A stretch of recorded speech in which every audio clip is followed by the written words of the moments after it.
Hello and welcome back to a game that people have nostalgia for that I don't exactly understand. Oh, right. Drifloon has the lucky egg. I was like, what the hell is that item? But that actually makes sense. Because we've got Bubble Beam and Pin Missile, which are nice. And, of course, Nightmare. The rarely seen Nightmare. Nightmare. And the rest of our party is looking... I guess we get everybody to level 15 if we can. Who's going to get put in a box so that way I can have a mule to get through all these stupid rocks that I'm sure I'm going to have to deal with? I think it's going to be Gyarados. I like you, Gyarados, but unfortunately, I do kind of need an open party slot at the moment.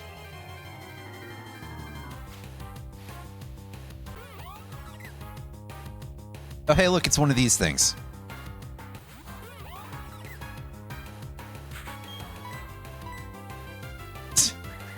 Look at me mashing buttons. Oops.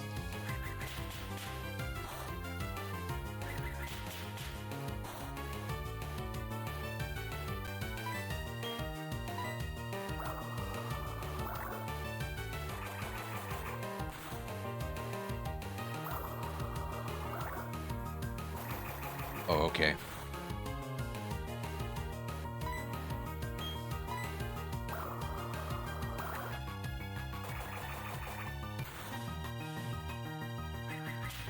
Oh, it's still like 1 HP. Really?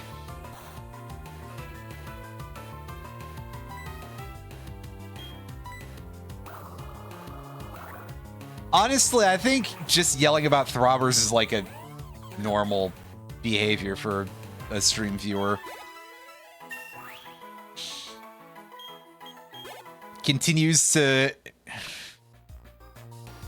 makes another joke about VTubing or something here. I don't know.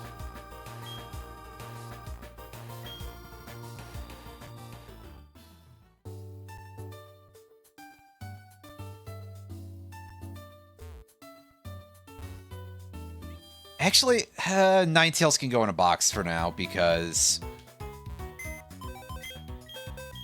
that's actually a good well, I mean, that's actually a good Pokemon, but it is very high level, so... Hey, you know what? Xatu, come on out. You are going to be Rock Smash guy.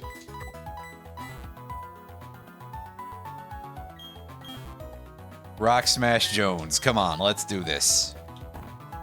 You.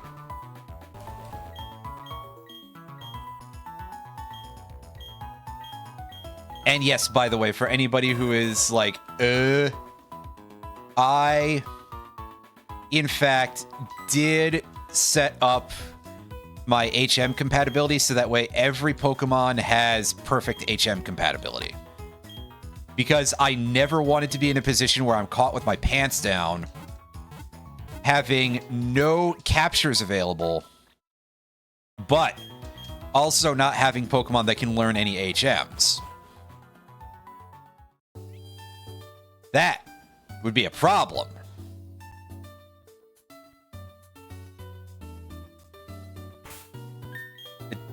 What, like Gyarados? Oh. You know, if the animation wasn't, like, going back and forth like that, it would be a lot less unfortunate, but unfortunately, yes. In that position, in the party icon, Gyarados does kind of look like a very low-pixel blowjob machine, doesn't it?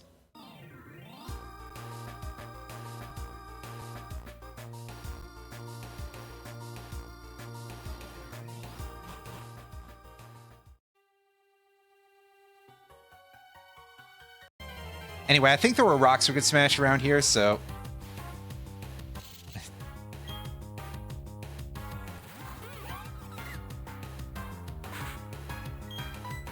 Hey, look, there are bad Pokemon in this area. Nice. Well, making things worse is just kind of what I do, isn't it? It's a skill of mine for some reason. Was that right? Oh, it was Stone Edge. Ah, yes. Good old move that never hits.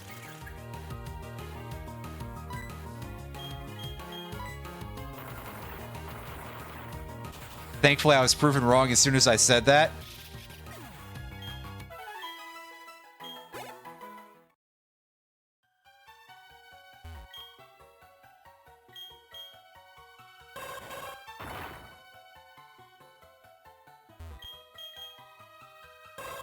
You know, I think Xatu is a lot cooler looking when you can see the weird eyeball patterns on its chest. Actually, kind of an alright design. I mean, aside from the part where it does still kind of look like it's, how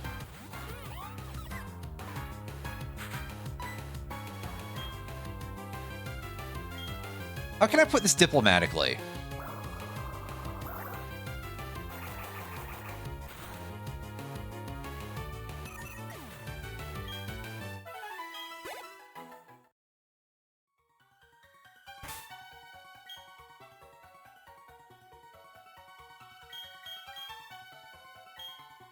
Anyway, more importantly, we're going to go over here and we're going to rearrange our moves a little bit. Because clearly Nightmare doesn't need to be the first thing that Drifloon tries to do.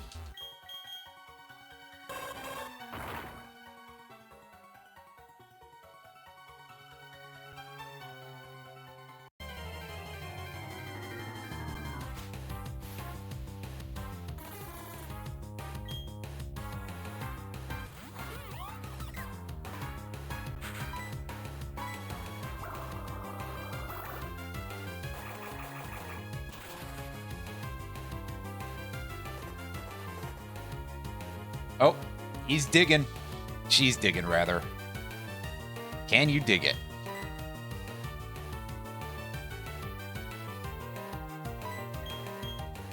I do love Sudowoodo, but unfortunately, because I have limitations on how many Pokemon I'm allowed to catch, no Sudowoodo for us. It's okay. Sudowoodo is at its funniest in Gen 9 anyway, so, like, coming in here and building catching a Gen 4 Sudowoodo, like, that's all right, but I could do so much better.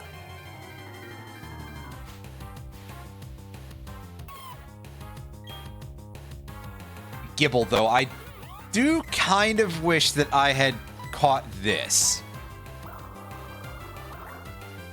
Because Gibla here is a pretty good Pokemon when it evolves.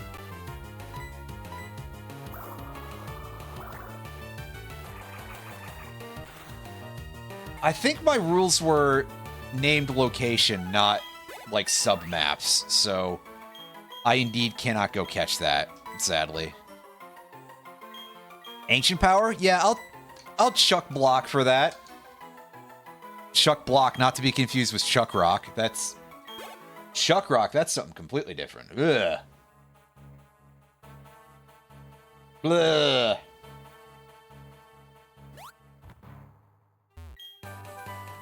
Ooh, TM51, and it's actually a good one. Granted, I don't know if anybody in my team can learn that, but... aside from that part of proceedings... let's take a look at some stats here and see if anybody is in need of an ice move. Oh yeah, Metagross has one already, right. Rampardos could probably take great advantage, assuming it can learn it. Gyarados would probably be decent with that, too. Skorupi would... might like that more than Air Slash, I'll tell you that much.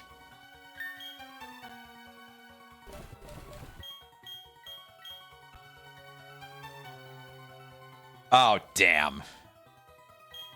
Only Xatu is able to learn that, and as we've already discussed, Xatu is just an HM monkey. Monkey mule. Oh, jeez. It's Jinx. Can I get canceled for this? I'm asking because I want to... Oh, sorry.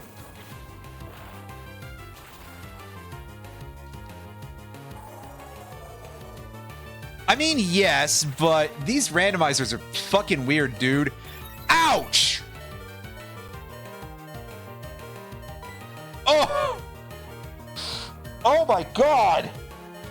And it got an Omni boost from that, so it got, like, the best possible roll off of that move. You are sick in the head, game.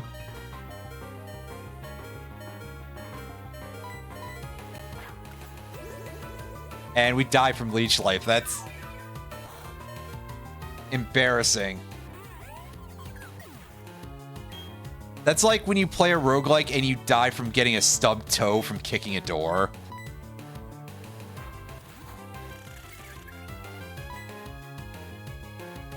Translators note, this has actually happened to me in a roguelike. Not in real life, but... And Octazooka. This thing has a pretty esoteric moveset. I must give it credit.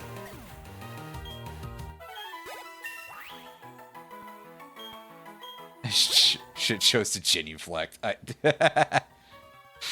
Oh my god, that is a very old reference at this point. The kids who are Pokemon's target audience are not going to get that. Although after I just said the phrase blowjob machine earlier, I don't think kids should be watching any of my content.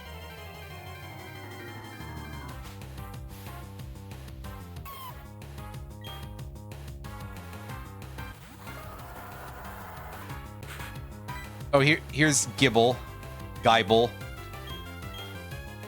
Gible, Gibla, Jibs? Of King Kong fame? Song, not.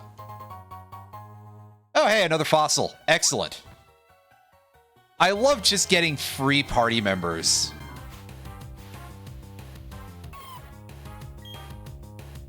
Although I don't remember when I can revive that thing, so...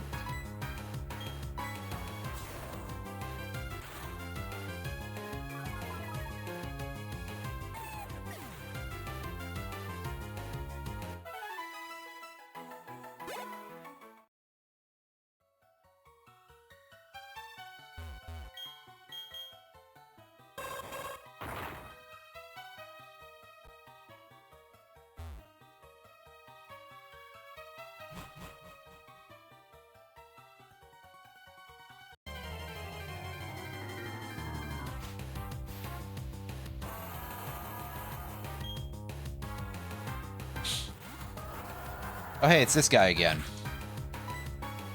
Well, Earth Power is not coming off of Don Pardos' good attack stat, but it will probably do some business here.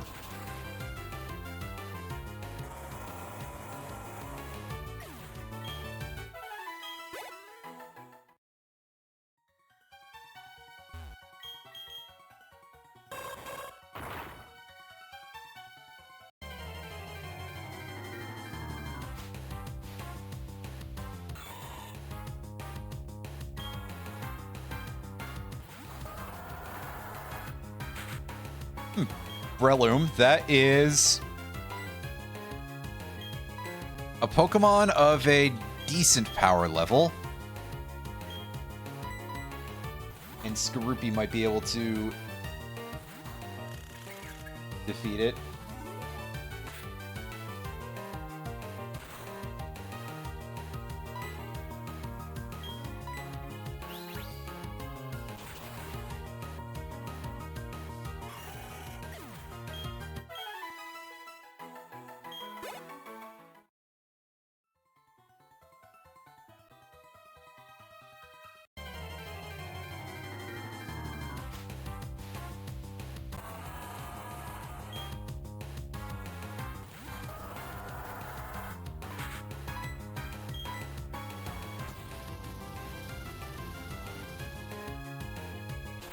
Will not revive any fossils until the player obtains the Explorer kit. Okay.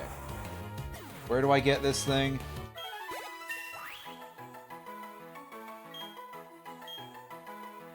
Nocturna City from Underground Man. Underground Man! A mole-themed superhero, I suppose.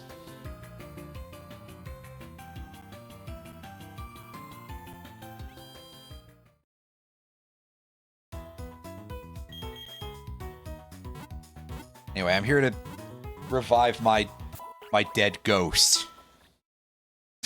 Sometimes the ridiculousness of what's happening just hits you a little bit, you know? Anyway, folks, with that, I will be right back because I did kind of just drink a big bottle of water before stream.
Okay, hi, I'm back.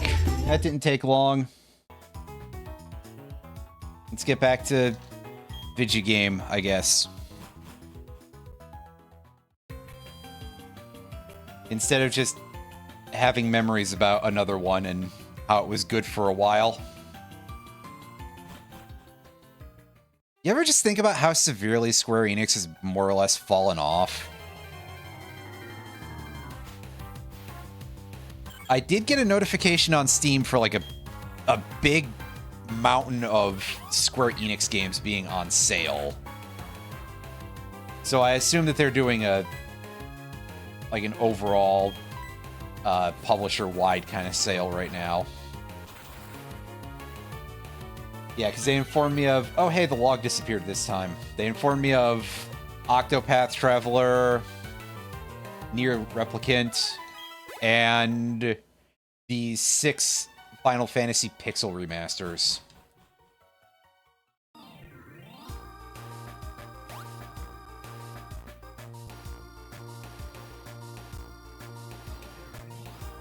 There's a bunch of other shit on sale on Steam. It's not even a seasonal sale yet, so that's neat, I guess. There's like... There's some Myst-like game on sale for 40% off. Oh, hey, the original Slay the Spire is 75% off. I'm kind of tempted to grab that and just have that as my Monday tryout and just be like, yeah, I'm fashionably late as always, right? But also, I assume that there's a lot of people who are like, ooh, yeah, that new one came out. I'll try that. And I don't know. I will say that I'm not, like, super interested in Slay the Spire 2. I'm kind of neutral to the whole to-do, really. It's probably good. But also, like, there's 8,000 roguelike deck builders out there. I already play one of those on Fridays, for fuck's sakes.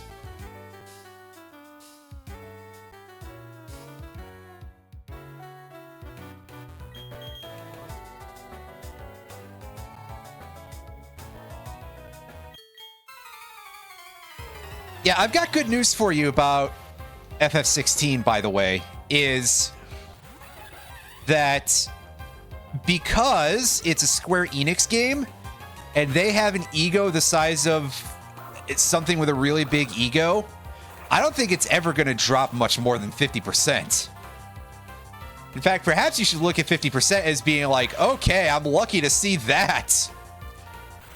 The other great thing that I've heard about it is that apparently everybody who's played it has been really disappointed.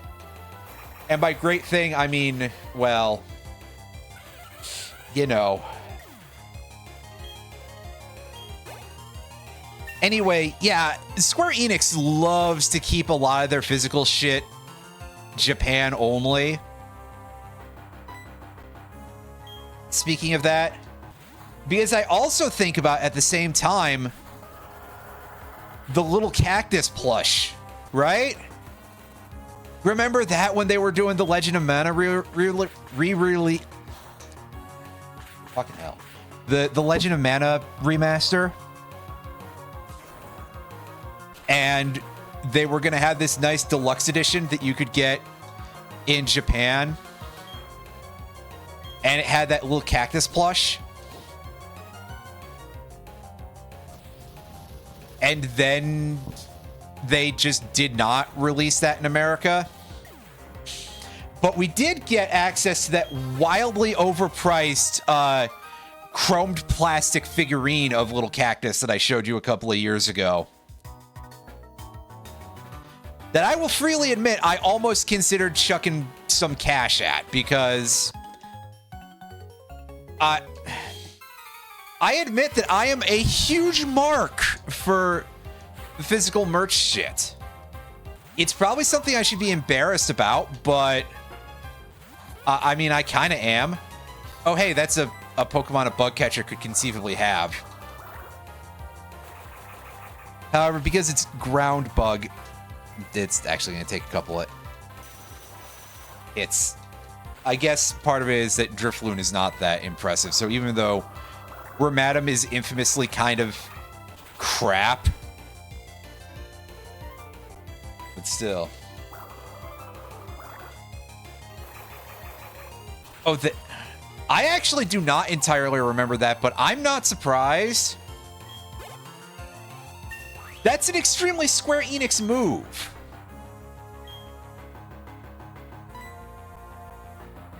And I mean, I hate to chat shit on this company, because I do love pretty much a lot of Square Enix games, but also they are such a garbage company.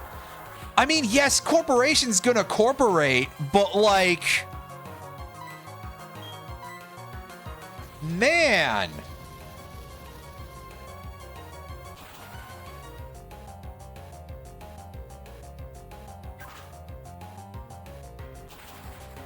A blight upon the arts. Anyway.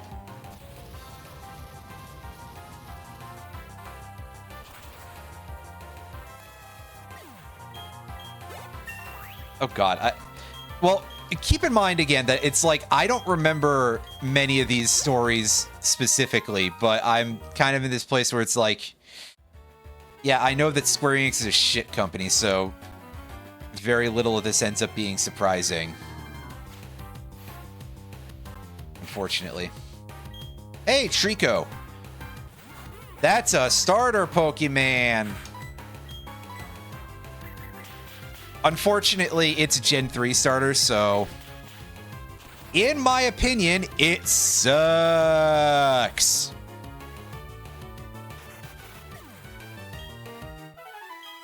You know, at least Gen 4 had the Penguin, right? TM47, it's useless! Yeah! Yeah, baby. Get in here and heal up. Oh yeah, speaking of various Pokemon things. So I have like the softest, babiest level of Nuzlocke rules, because I did not want to turn on things that could make me lose the run. I have just an upper limit of 1 capture per zone. It doesn't have to be the first Pokemon you encounter. It can be, I can go and like search around here. It is, however, Route 204, and I have to double check that I don't already have a thing that I caught at Route 204. Because it's 1 per zone name. So even though I really did want to go and get that, even though I did want to go catch Jibs out of the basement of the Orberg Gate is what it's called, I believe. I cannot do that. Because I already have a capture from Orberg Gate. And that is, of course, the Metagross that we caught earlier.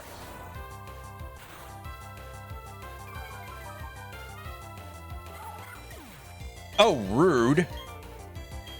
Well, we know that baby Lucario has shark skin for some reason. The baby fur. Streamer, don't call it that. I'll call it whatever I want, thank you very much. It just will not necessarily be a well-advised idea. Anyway.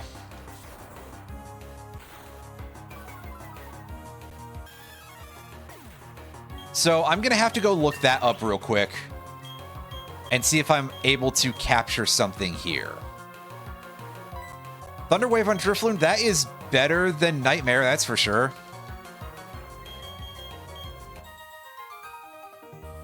Anyway, I was going to say a different thing and I forgot what it was for a few minutes there because I got completely sidetracked. But a very fun thing that I learned about Pokemon Extra Dimension there that we were playing yesterday is that apparently Greevil's Japanese name is, again, after you account for all the transliterations and everything, but his name is Death Gold, which is like, wow, he's got a James Bond villain name. You know what? Credit where it's due. I think Rando would in fact be very funny, but yeah, so unfortunately we caught Xatu on Route 204, so we cannot go back and capture a Trico that we don't really care too much about.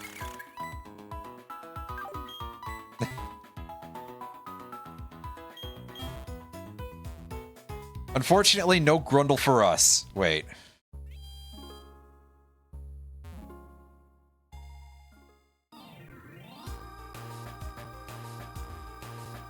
Although with how most names are handled in OR, just being like random selections of sounds, I feel like they would accidentally just have a trainer in that game named Grundle without realizing it.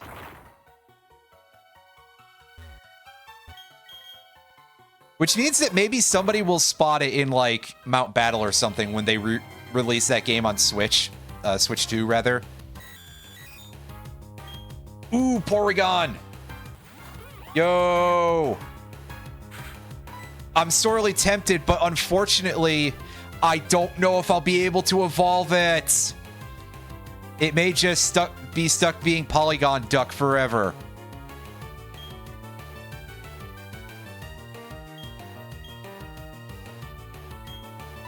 I do love Porygon, though. A+ Pokemon. And honestly, one of the other things that I think about with Porygon is that...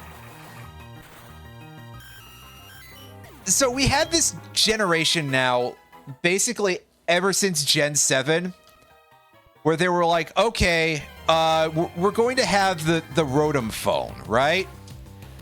And then the Rotom-based computers and stuff that they had in all of the generations thereafter.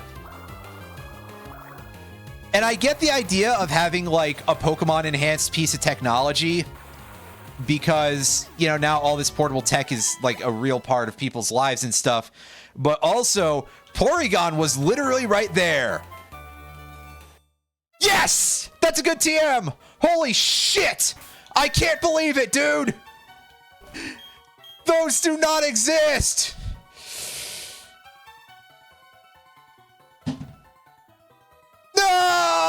can't use it! Damn it. This would be how it would go.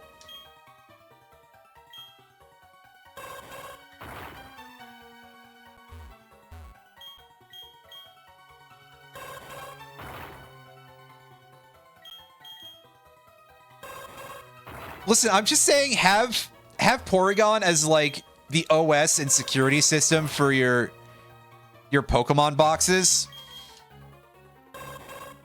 And then you can have some sort of condition where you can take it with you. And then nobody ever has to say the words Game Corner ever again. Wait. It's basically... Fuck that. Why would you say that, dude? That's terrible. Although maybe Rotom deserves it. Not Porygon, though. Although maybe Porygon Z is, like, created through vibe coding.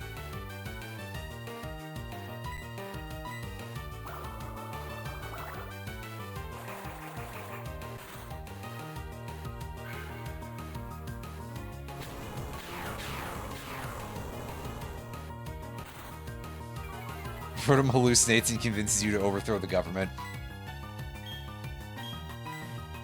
I don't know. I don't think any of the AIs are doing that about... Well, certainly not about convincing anyone to overthrow the government that needs overthrown.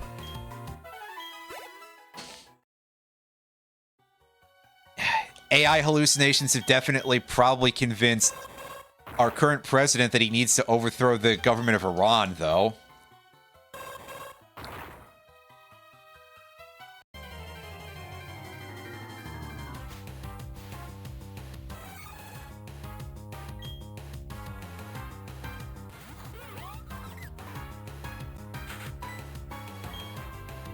That and the fact that he really, really loves Benjamin Netanyahu, but I digress. That's right, I'm about to get killed by the FBI. You know, this Heracross might be kind of nice.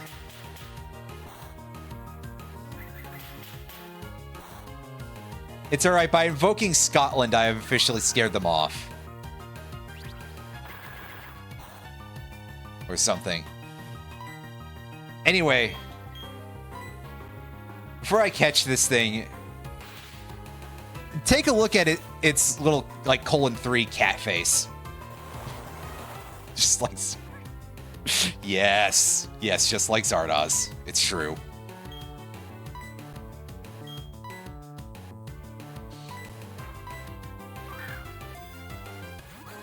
Anyway. That's our Ravaged Path Pokemon.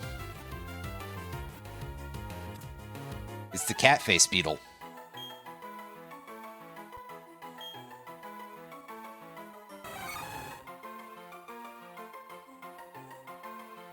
It hurls rivals away with its...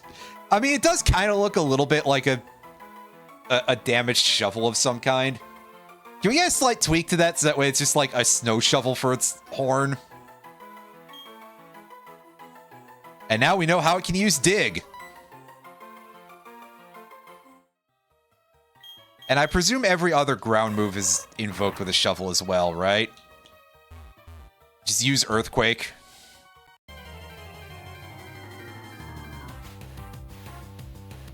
And it just does shovel stuff. Oh god, it's Sableye. Ugh! What's this thing doing here, other than being lost? Which is pretty much probably Sableye's best skill. I don't know where I am. I'm a weird goblin thing that eats gemstones for some reason. I'm trying to remember if there was Pokedex lore for Sableye in some version that was like, sometimes it'll just... Water Absorb. Where... I think one of the Pokedex lore says something like, oh yeah, sometimes Sableye just eat their own eyes. Out of their weird rock hunger.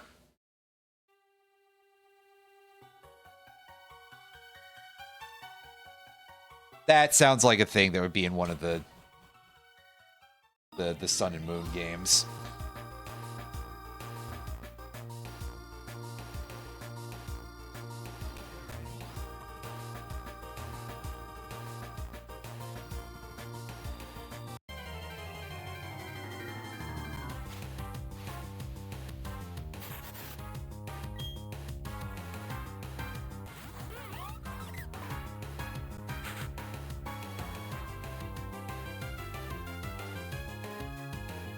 And it just then it just becomes sable.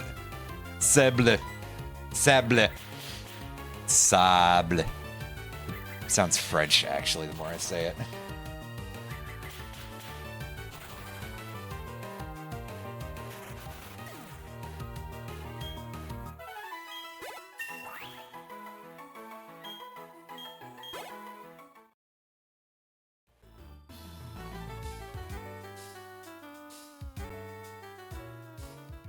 Okay, no, the thing I was looking for doesn't seem to actually be a thing. I must have just hallucinated that.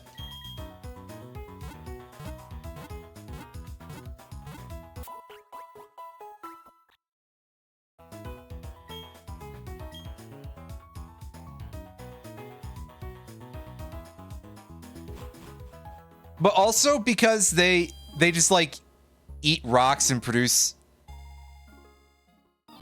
Okay, I was about to say something really stupid. I was going to be like, well, they eat gemstones and produce gemstones in their body, right? So, do you think that there's like a cottage industry out there of, oh, I can't catch that. That's unfortunate.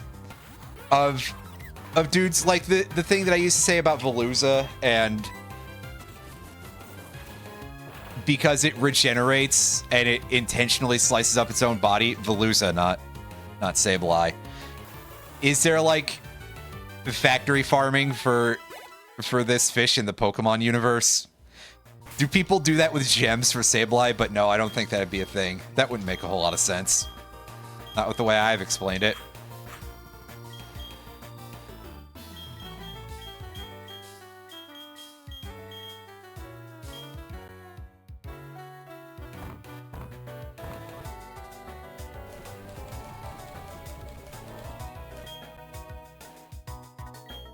Although, I mean, I guess maybe it could, like, just eat up stuff that's really small out of the dirt, and then it would just sort of, like, coalesce into an eyeball. Or other gems sticking out of its other body parts. That's kind of messed up. But, I mean, we did see all the stuff with Slowpoke tails in Gen 2, right? And then Pokemon Company was like, that's not acceptable for the youths.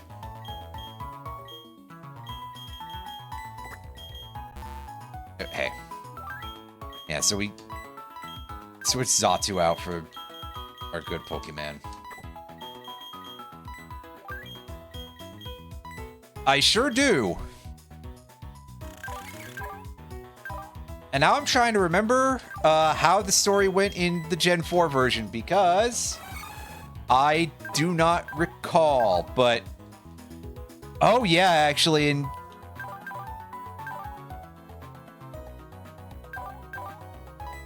in Gen 8, they did just have that as a food ingredient you could use, right? That's a choice, Nintendo. Oh, yeah, it was... That's right, Miss Magius was, like, not usable, was... Yeah. Tri-Attack, Growth, Light Screen, Thrash, and being a Stone evolution, we're never getting more moves than that. So, rip. But yeah, let's try putting Heracross up front so that way it can go get some levels.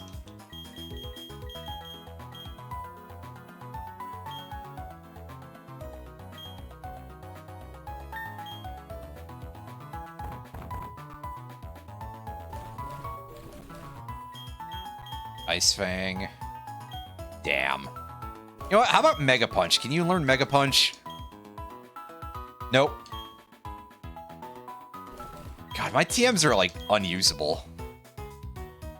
However, Ninetales can learn Discharge.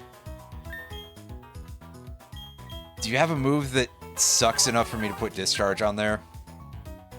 I mean, Metronome is one of those things. It's like, okay, that's funny, but it's not good.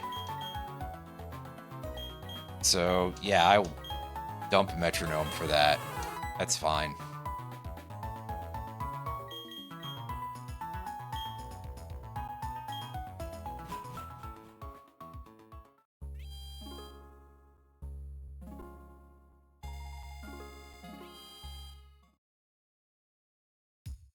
So, what's going on in the... You're the randomized shop, right? We got Soda Pops, we got a Big Pearl, and we got... Hey, look! It's Metal Coat! There was a post going around on Blue Sky earlier today, for those of you who are like, why am I chuckling so much about Metal Coat? That was... like somebody pointing out that they did not know that it was a weird cream or something.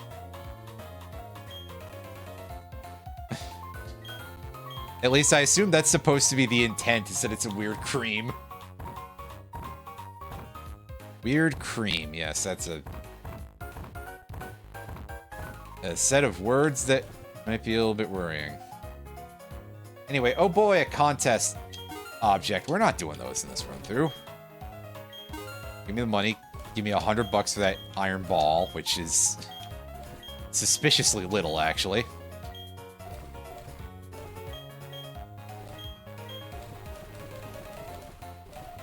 Yeah, we genuinely do not have a ton of money-related items here. That's fine. I don't really need a ton of money right now, but hey, just in case I decide to go crazy.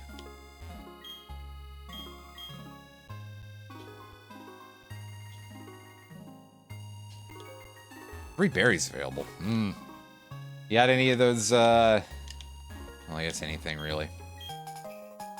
We obtained the Spray Duck.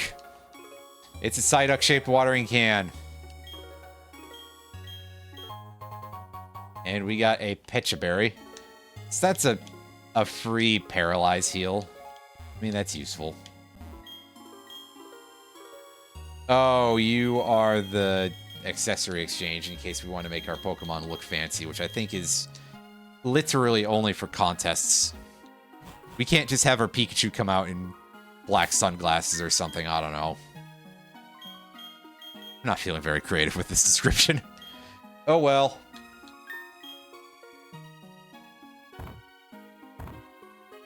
Oh yeah, I probably should pick up a couple of Pokeballs at some point. I actually wanted to go and look at the icon of the Spray Duck and see if it's... Yeah, it's just a Psyduck-shaped watering can. It's kind of cute, actually.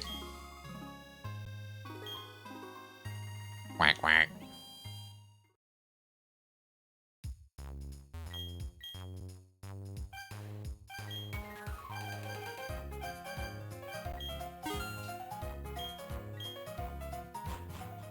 Hold up. Let's see how, see if I can actually load this quick.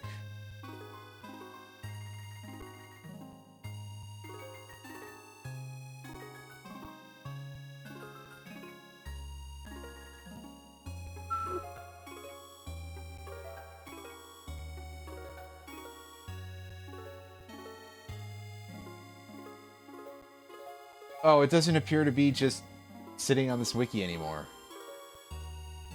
Oh, shit.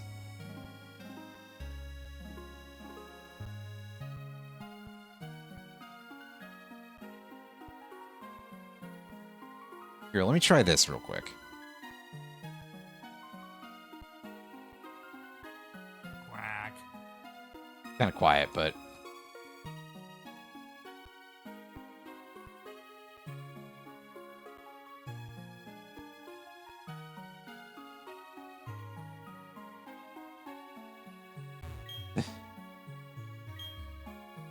This goes quack. Yeah, exactly.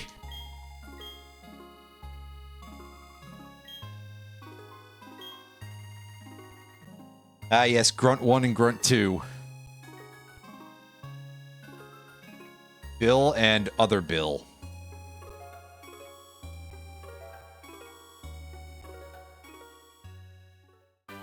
205. I haven't been on 205, I don't think, so we get a Pokemon here, too.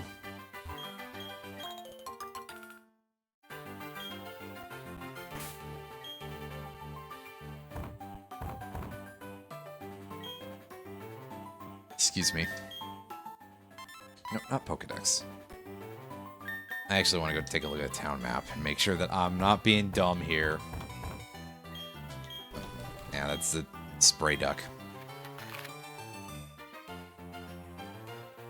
Yeah, see, Route 205 is just this direction, that's all. Yes, up north of Floroma Town, the Fuego Ironworks. Which is a name that makes absolute sense in this region, but I digress.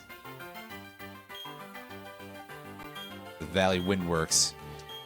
Ah, right. Right, we have this place over here. Oh, meanwhile, the Windworks is a separate map, and we find the Draco Plate. Neat.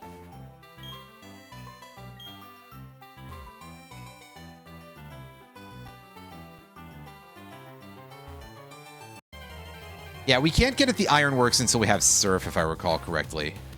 Let's see what's hanging out outside the Valley Windworks, and if any of it is good or not. And so far, we're starting off with a Pineco, so I'm not necessarily holding my breath here.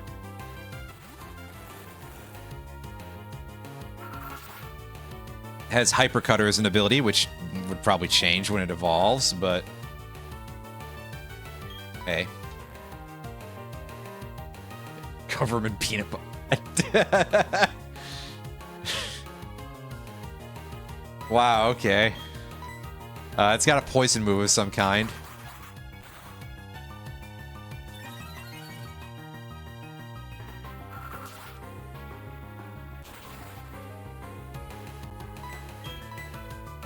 Spiderweb again.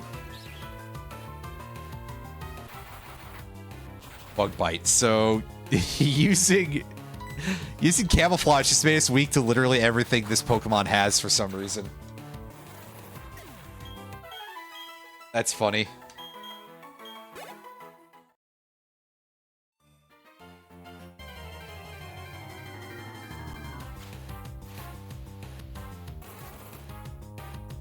Didn't I just get finished dealing with this thing?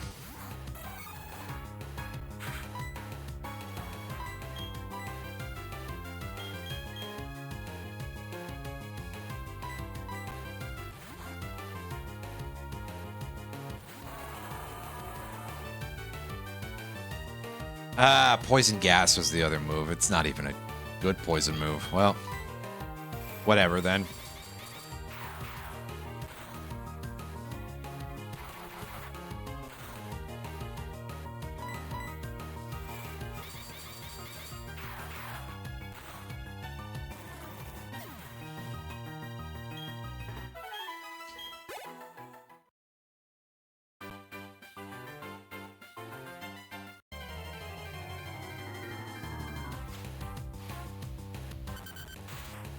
Diglett!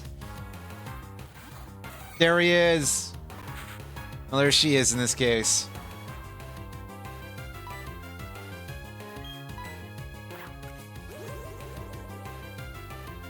A really good Pokemon, actually. Oh, right, moves are updated, so Leech Life is actually usable.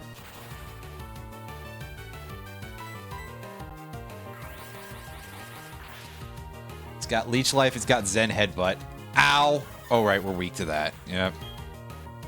Good job, Heracross.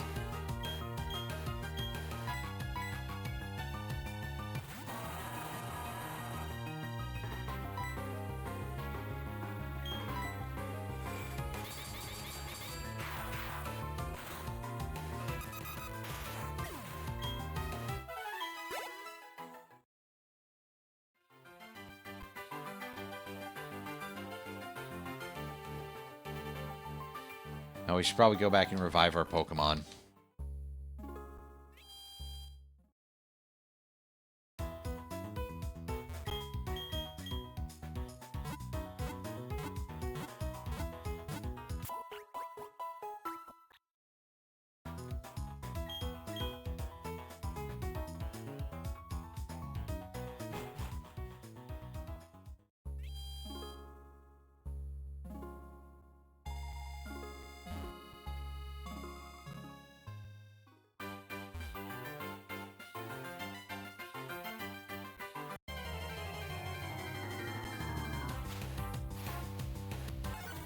Oh, hey, look, another Wigglytuff. Well, we know this thing has moves. Mostly Dragon type.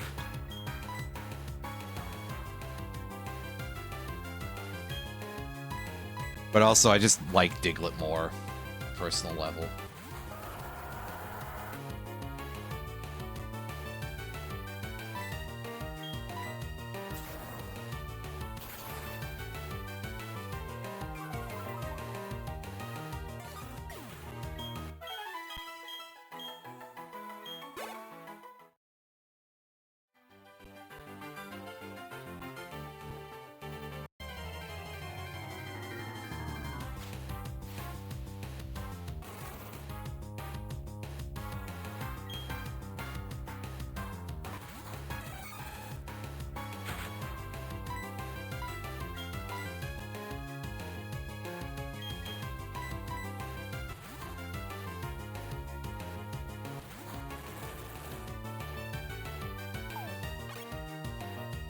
Leech Seed, huh?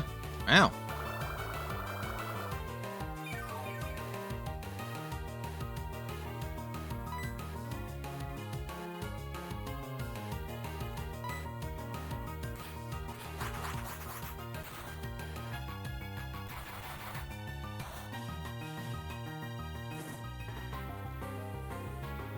Hey, neat. Flame Body ability coming in handy.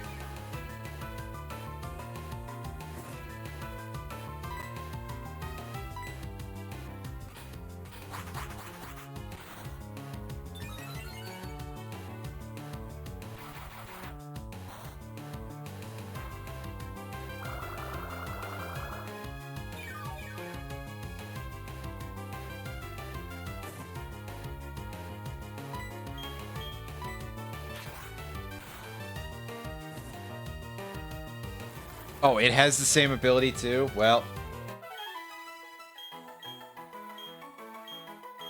Let's learn Thief. Well, I would prefer that over Payback. Or I'd prefer it over Harden anyway. Payback, I think, does actually specifically lower your priority. So you generally move last when you use it.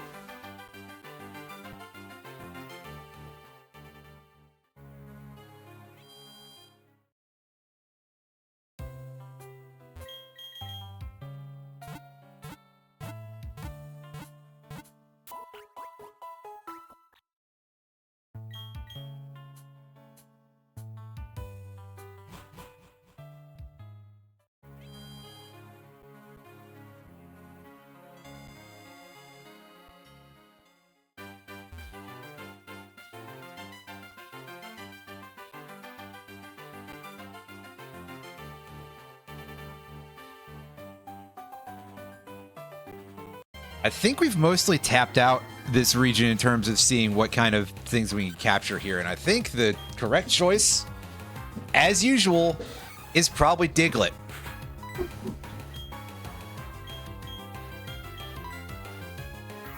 Oh god, yeah. So much for me actually being able to hit this thing. At least with Heracross.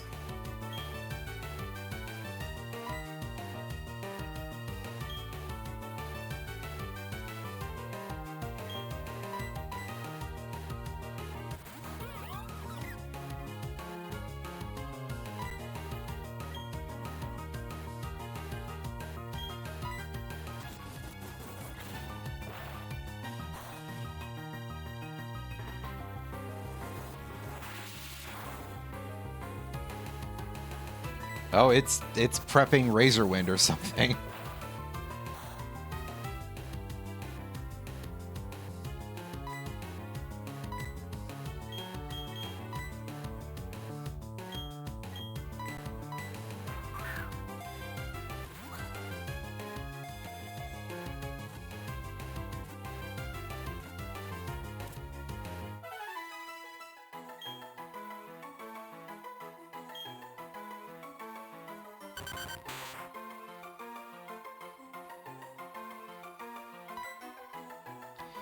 Yay, we caught a Diglett.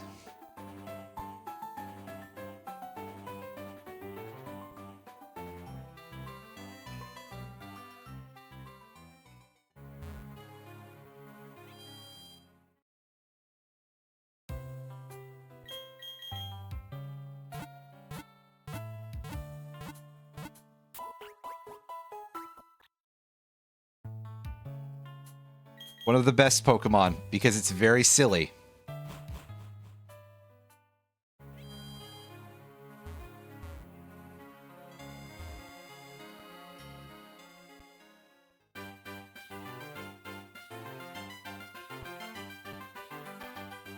Alright, let's go deal with this guy. Yeah, let's fucking go, nerd.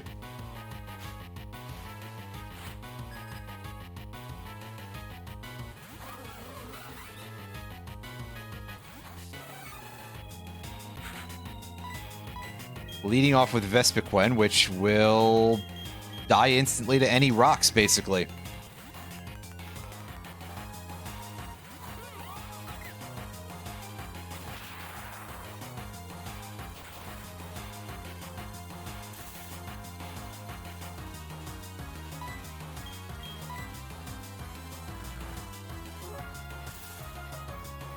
Ah, dang it.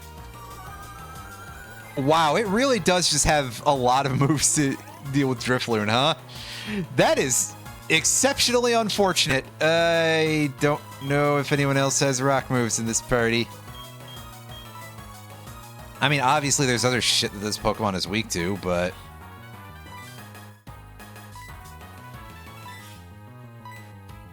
yeah, I think Ninetales, you might have the best option here. The form of Discharge.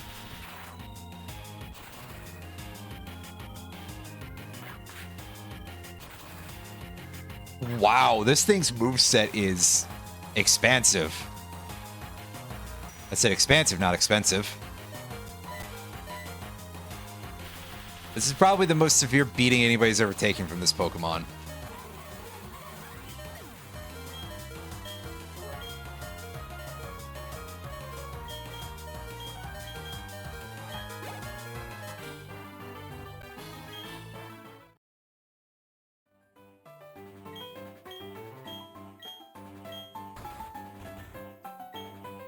Oh, we have to go back to town to be able to actually... It's fine, I wanted to heal anyway. Oh, good job, dumbass. You've told me where I have to go to get the item. Why can't you guys ever keep your fucking mouth shut? Come on.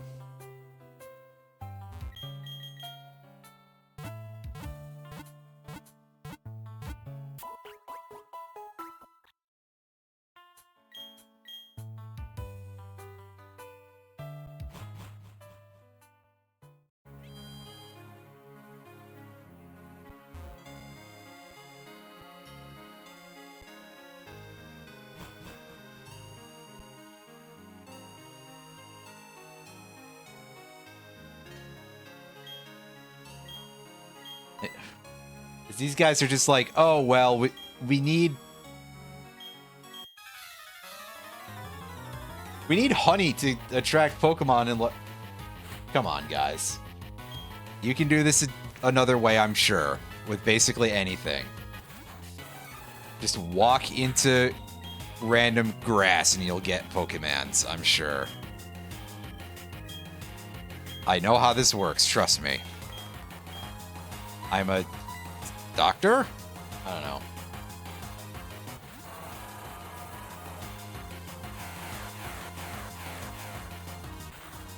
Signal Beam, huh? Well, that's a move you don't see very much.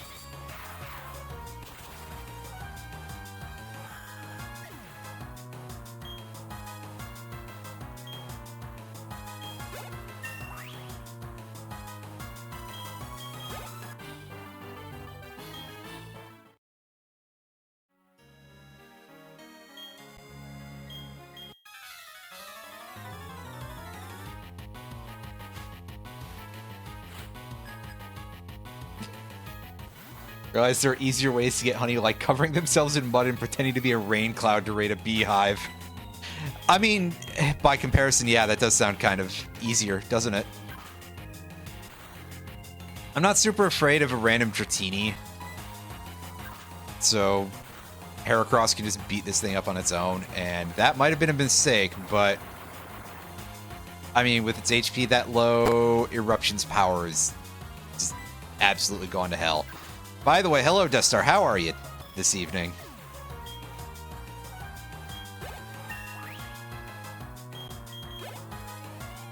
Glad to hear it. Now, Hariyama, that is a real one, but I do need to leave Heracross out for a sec so that way we can get some EXP going.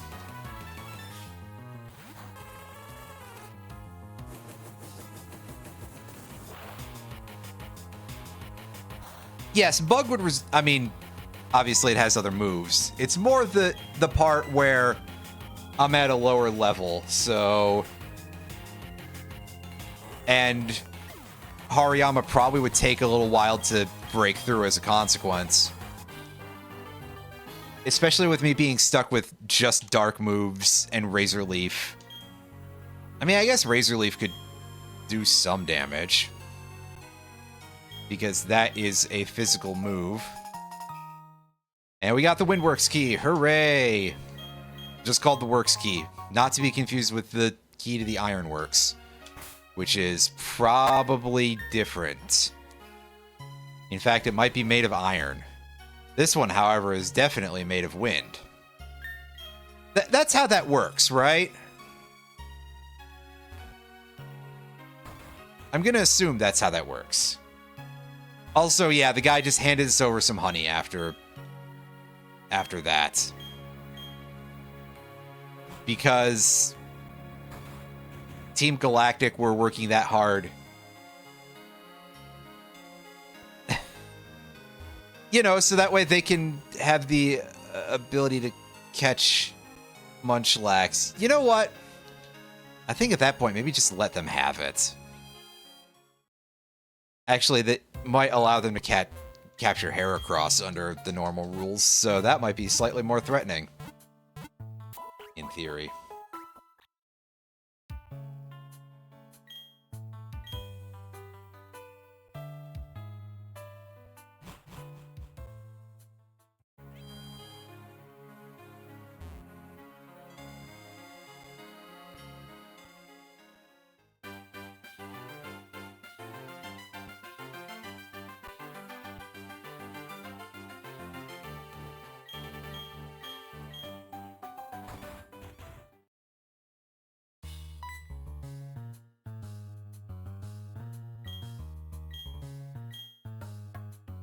If it's locked from the inside, are we sure that the key would work? Well...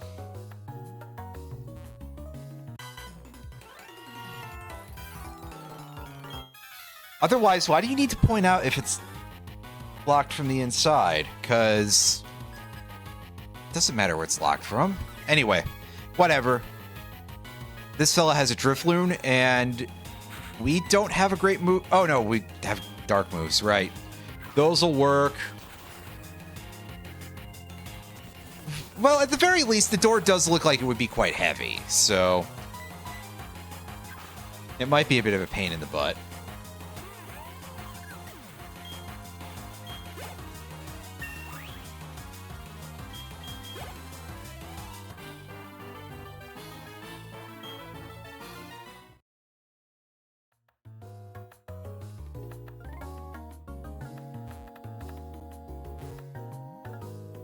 Yeah, just taking a bit of a look around here.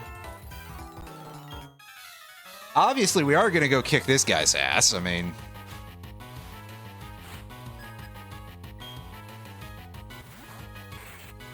why would we ignore this source of free experience? It's free real estate. It's free experience points. Yeah, exactly. And to be honest with you, there's a couple of candidates up there.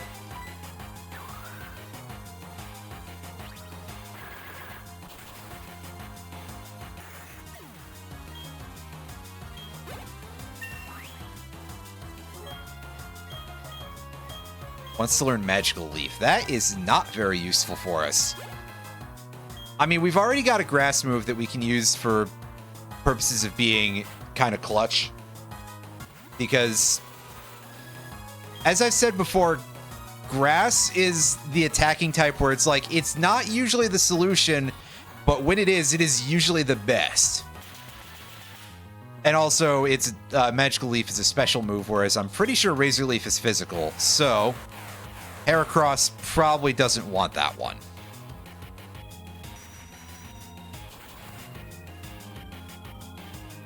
Oh, wow, we didn't one-shot Crobat. That is kind of a shock. Meanwhile, now Crobat is just using all of the ineffective moves on us for some reason. Is this Grunt sandbagging on purpose, or is he just really dumb? It's up to you to decide. Remember that he is an evil team Grunt, so...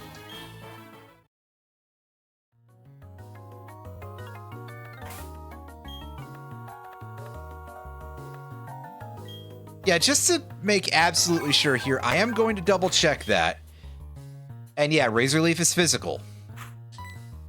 Just as I recalled.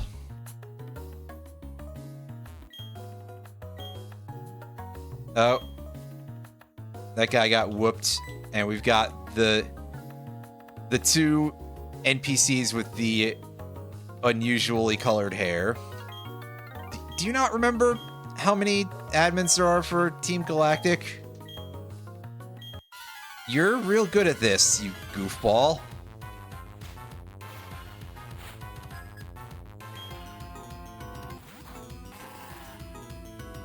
Leading off with Cranidos, which we should be able to take this out pretty easily. Cranidos?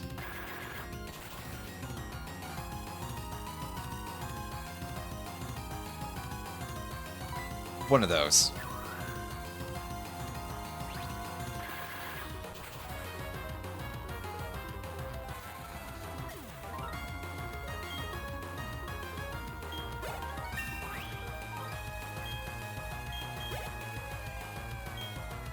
Wants to send in Arbok.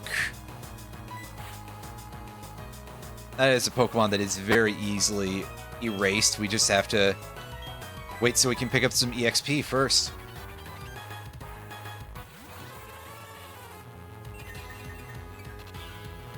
Eel Block. That is a rarely spotted move.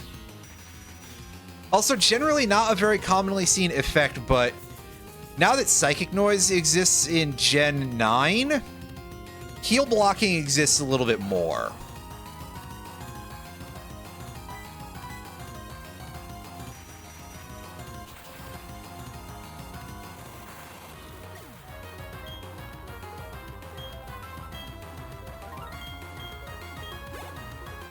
I don't think it's super common still, but regardless.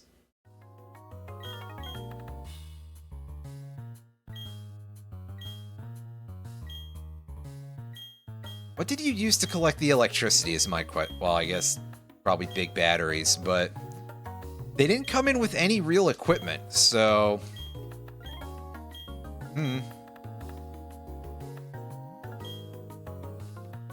Go shower now, Stinky. The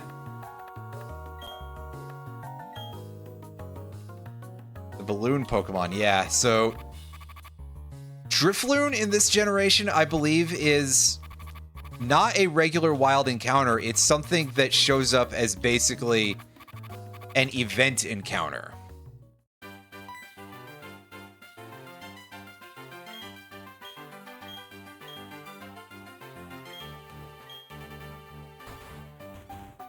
You see them on the overworld at a fairly specific time of week, basically.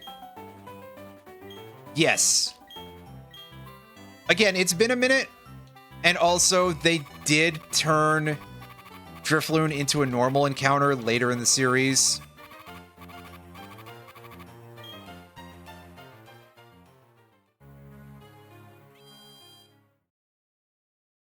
I mean, really, most of the special overworld Pokemon, or just special non-legendary Pokemon, period, are no longer nearly so special. Most of the Pokemon that have been hard to get historically have had various methods added that are significantly simpler. For example, Milotic, even after they changed the evolution method, is quite easy to get in Gen 8. Feebas was made significantly easier to find.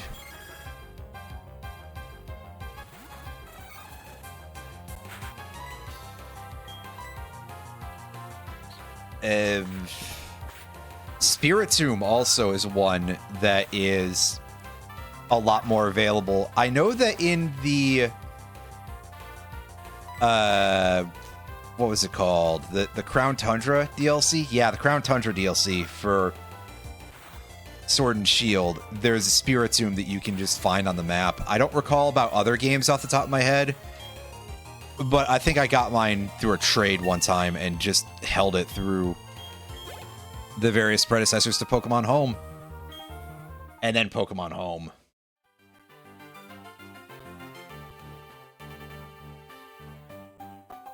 Yes, they added a lot of the event mythical Pokemon to various in-game events, allowing you to obtain them across the years. For example, Deoxys was available in Omega Ruby and Alpha Sapphire by just completing the Delta episode.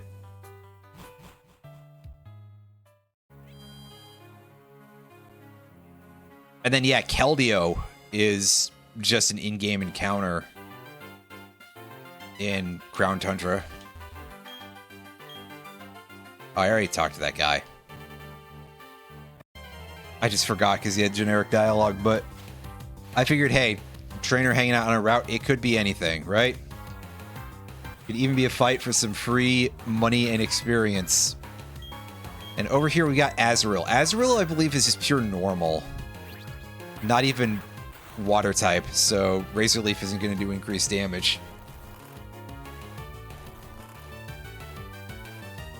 Yeah, the fact that you can get that Pokemon without having to go to an event is pretty great.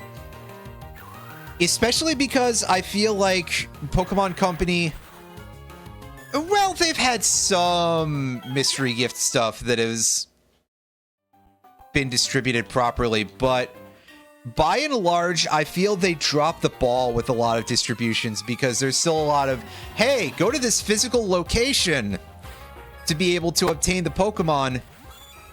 And it's the 2020s. I don't feel that that is a thing that works quite as well anymore. As a rule. I mean, obviously, it's ultimately sort of tied into a scheme to try to get people to spend more money on Pokemon products. But I mean, yeah, what else do I have to say there? Of course they're going to try to send you to go pick up a code card at GameStop, because then you might see other Nintendo products and fork over money. It's the same reason of why stores just move stuff around. It's not just to annoy you, it's so that way you have to go browse for the thing that you came in for, and you see other things and you might do an impulse buy.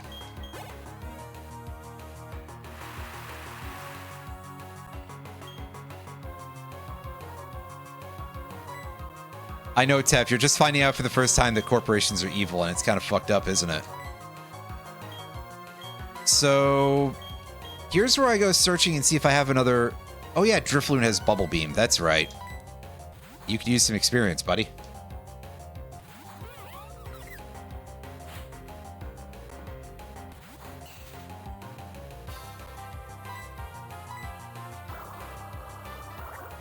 But they promised me the capitalism was only for my benefit. They like to promise that. It's true. And so far, it hasn't really worked out. Oh, Torkoal, that is the worst Hyper Beam variant you could have, buddy.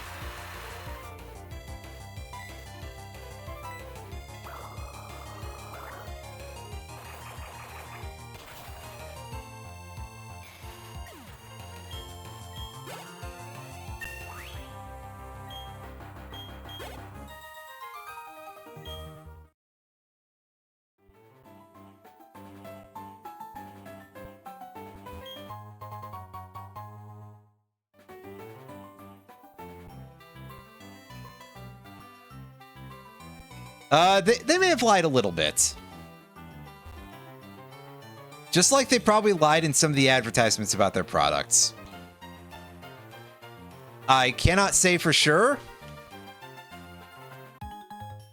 And to avoid the prospect of a libel lawsuit, because that's a thing that can happen that way if you say it without necessarily having proof, I am saying I am not sure.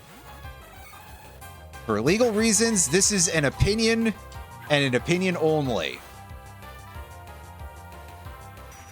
It is not intended to be a statement otherwise, you know. You get the idea.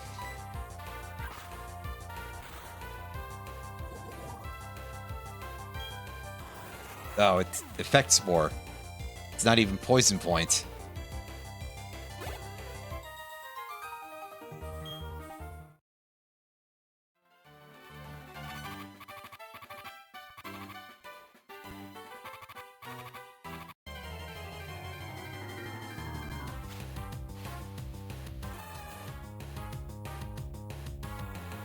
Yeah, it's kind of what I was saying to a friend earlier today is that, yeah, I know we live in a dystopia, but does it have to be so lame?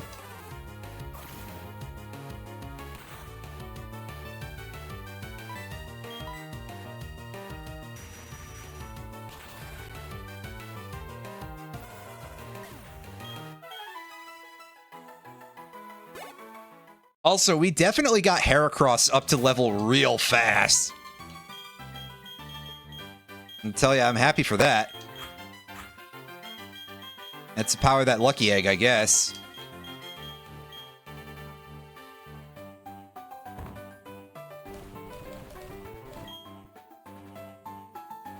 Give Gyarados the lucky egg now, so that way it can start getting a few levels here and there.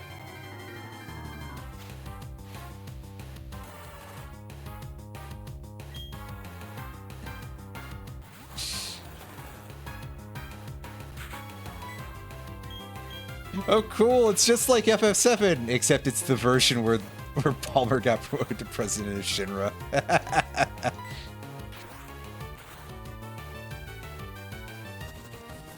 I mean, you're not necessarily wrong to point out that they are the... We are definitely talking about the densest motherfuckers possible. I know that going, wow, it's just like Idiocracy is really, really stupid. And ultimately, Idiocracy is just... the fact that Idiocracy is grounded entirely in a theory of dysgenics is kind of bad. But on the other hand, unfortunately, what do you call rule by the stupidest motherfuckers possible? And the word is right there.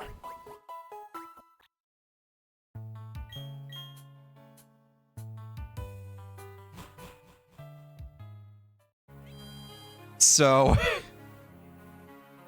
unfortunately, I hesitate to maybe a little bit to say it, but it is an idiocracy, is it not?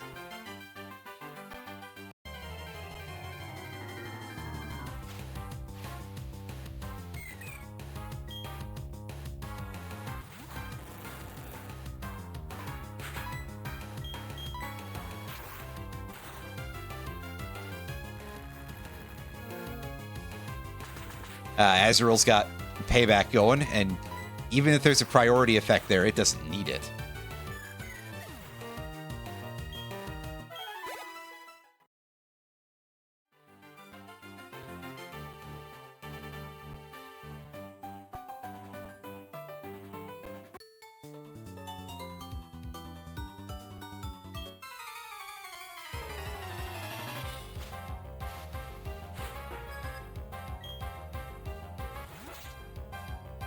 Yeah, again, it kind of adds up to this thing that I was saying before, and I admit that I didn't go too deep into it, but I don't think everybody necessarily needs that speech either. But it is just kind of like, we are indeed being ruled by the stupidest possible people, and people are not getting smarter as a rule. And of course, there's a a wide variety of reasons for that. At least on the upside, I can safely say that that isn't due to any dysgenic effect. That is engineered. Which don't make it no better, but, you know. You don't need me to tell you that part, so... the world sucks. I mean, on top of it, I think about the part where, like, the president was literally a pro wrestler, or, well, a parody on a pro wrestler anyway. And just think about how much time Donald Trump spent dragging Hulk Hogan's ass around when there was all that stuff going on. And maybe saying that's uncomfortably close might be considered a bit hyperbolic because it's not really that close, but also, you know, if we're going to be ruled by a wrestler, could we at least have the decency to let it be Jesse Ventura out of any of them? Because that's a guy who did have political aspirations at some point. And while I don't agree with everything about Jesse Ventura, you know, I think that his conspiracism is not necessarily always placed in the correct location. But let's remember that Jesse Ventura's career stuff was ruined by the fact that he wanted a union, and that son of a bitch Hulk Hogan ratted him out to, God damn it, what was his name? Vince McMahon, there we go. I couldn't remember the surname. I was almost about to call him Mr. Lupton, which is his birth name, I believe, that he's not actually named McMahon, but I digress. Anyway.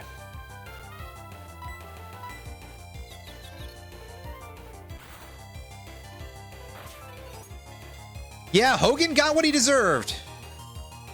I do kind of wish that Iron Sheik had outlived him, but, you know, that's just kind of how it goes, isn't it? Macho Man has been waiting for him. Yeah! About to send in Fiona. That is definitely a lesser spotted Pokemon, but I guess it would show up in a rando with great frequency.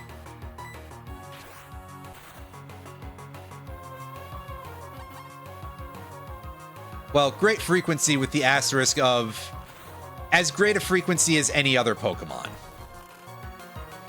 They're kind of all as likely as each other to show up. So for those of you who are not in the know, Fiona is a very odd Pokemon. So there is this mythical Pokemon, aka what we used to call event legendaries, called Manaphy. And Fiona is a baby version of Manaphy. You can breed Manaphy, very specifically with a Ditto. Fiona, however, does not evolve into Manaphy. You know, just to really complete the circle of stupidity here.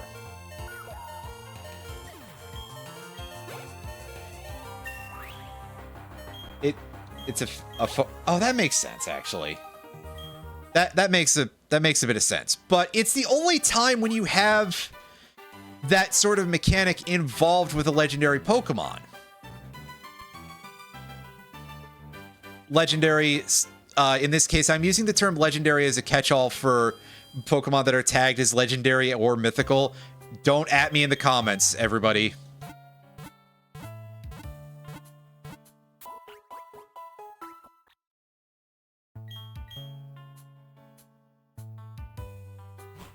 But yeah, the only way to get Fiona is to breed Manaphy with a Ditto. It is deeply, deeply bizarre. I believe that Nebby is still the only legendary Pokemon that evolves, right?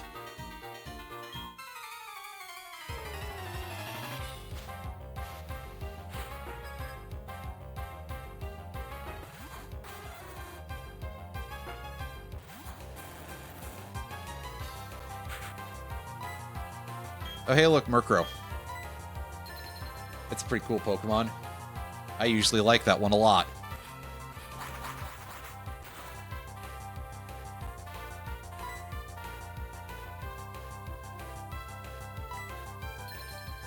Oh, pardon me. I forgot.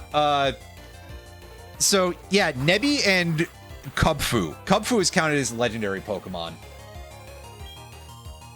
Personally, I tend to think of Kubfu and Urshifu as being more like a blight on the Pokemon universe from a gameplay perspective. Not because I think that Kubfu and Urshifu are necessarily bad Pokemon designs, but just from the perspective of, like, one thing that does kind of make me not want to ever engage with modern competitive Pokemon a little bit is just like, you look over at them and it's just like, I gotta see these bitches everywhere. Like, you've just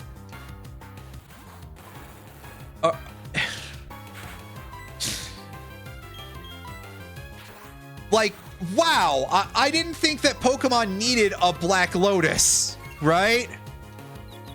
And in fact, isn't that what Mewtwo was supposed to fucking be? And now it's borderline unusable in any of these formats because there's always something better? My problem is that I'm old! Anyway, do the Gen 9 ride Pokemon count as legendaries? I think they exist in a weird sort of yes-no area,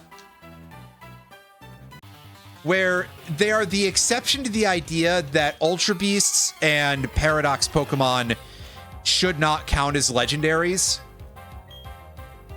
And basically, that's just kind of on par with the idea that Miraidon and Koraidon are even higher in terms of their, like, stat level than the others. It's one of the very small times when I will be like, okay, yes, stat, you know, the numbers count. I mean, other than the part where Miraidon and Koraidon are unique with a bit of an asterisk, because they aren't literally unique. You can get 2 of each in a game. And yet Tav wouldn't let me have his Koraidon, but whatever. That's fine. I bought a copy of Scarlet so I can get one for myself. I didn't literally spend $40 on a Pokemon. Don't be silly. But it is just kind of a fringe benefit for someone who's always kind of hot and cold around, like, collection of that sort of thing. Because I do kind of want to have a full retinue of Pokemon in my Pokemon Home account that I very rarely give any money to, because fuck that, I really shouldn't have to give money for that. But also, there is that part of me in the back of my head that's like, hey, listen, you dumb bimbo, didn't you think about Meltan and Melmetal? And every time I have to go, oh yeah, I didn't think about Meltan and Melmetal.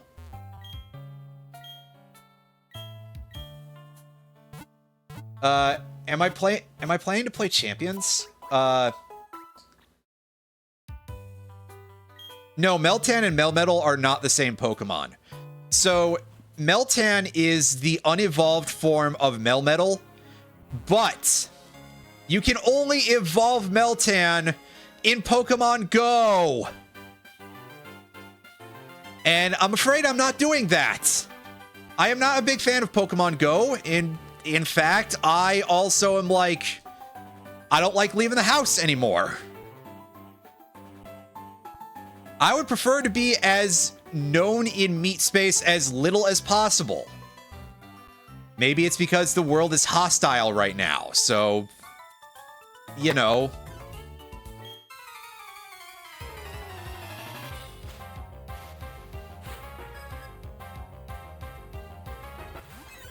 Yeah, I wouldn't exactly suspect that my particular locality has a whole lot of stuff to do with Pogo, so not even dealing with that part of things. Anyway, here's a case where Grass is the clutch type, but I'm switching to Rampardos anyway because fighting will do pretty damn good anyway. Oh god, yeah, I forgot that Pogo had that much monetization anyway. So yes, if I want to get Meltan and Melmetal,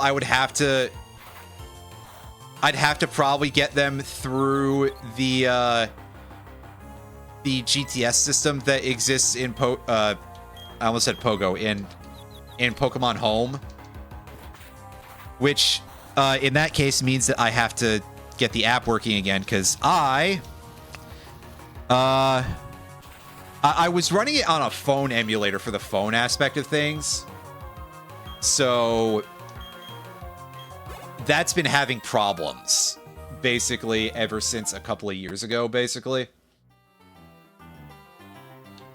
I can use the Switch version just fine if I give them money, but aside from that, well,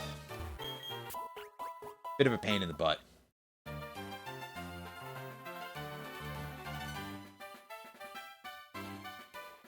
Anyway, yeah, those are things that I can obtain somehow through various means. I wish they would just put the GTS in the games again. But aside from that, that's like my main stumbling block in terms of actually being able to have a full living Pokedex in there at some point. Again, whenever I decide to give them like $5 or whatever for a couple of months of Pokemon Home.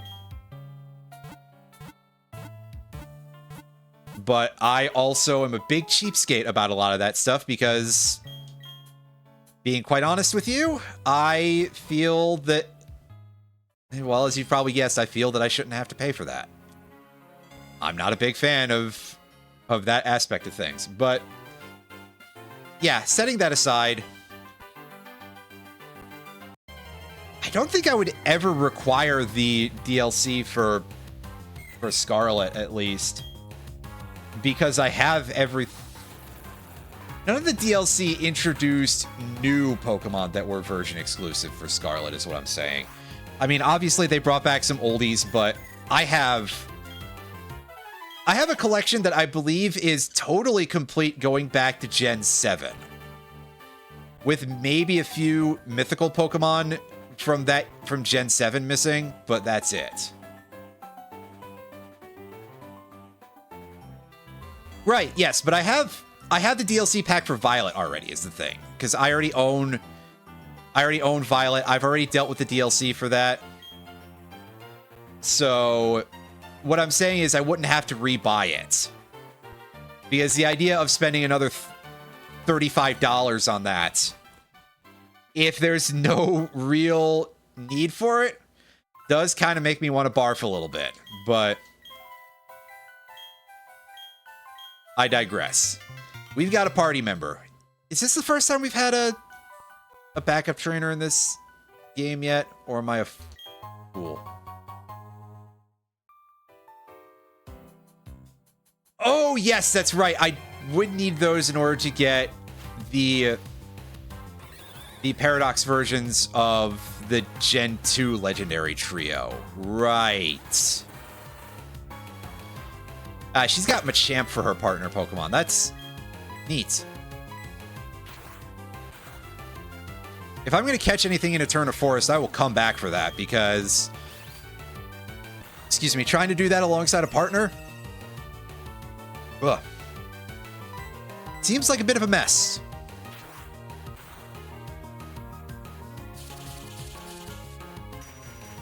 But yeah, the other part would be getting Walking Wake, regardless of whether or not I had that DLC, because haha, those are event Pokemon for some reason. The other two are available through the DLC in-game. But Walking Wake and I think Iron Leaves was the one that was the event for Violet. Oh yeah, this is the Moss Rock, so we can evolve an Eevee into Leafeon, in theory.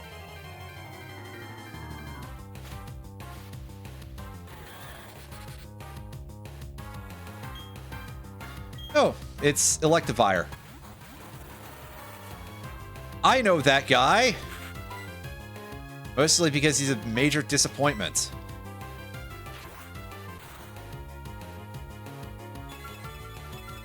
Although, I mean, giving it Tail Glow might actually make Electivire a bit more potent in theory.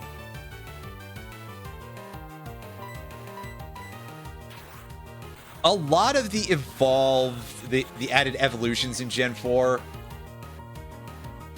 that are not named the Tangrowth, at least. Tangrowth is pretty good, if I recall correctly, but a lot of the other added Gen 4 evolutions are not really amazing. Roserade, I think, is pretty good, though.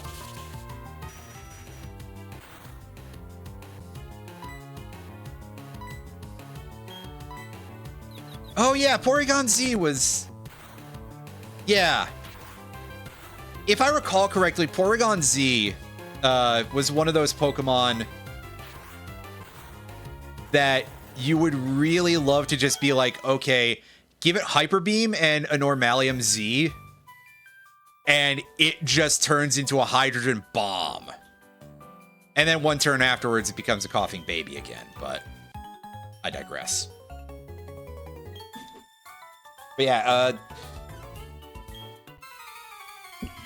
Roserade is a pretty decent Pokemon a lot of the time. Ambipom exists, and it's kind of bad. Mismagius, I love the design of. Same with Haunchcrow, but I'd be shocked if anybody used those in much serious competition. Also, holy hell, that Kyogre. That is pretty rough. Licky. I actually don't know much about how good or not Licky is, so I will take your word for that. Weavile has just kind of always gone up and down a little bit in terms of how useful it's considered. But I think part of that is owing to the fact that it's like... Weavile does still kind of die if you sneeze at it. And... Fun fact... Fighting has 2 high priority moves. Okay, well, my controller is being a little bit of a butt here, so I have to reset the battery. Magnezone is a Pokemon that I find usually just gets outclassed by Magneton with Eviolite, now that that's a thing. I mean, still decent, but, like... Magneton just kind of continues to be a champ. Rhyperior ends up getting the same treatment a lot of the time, I think.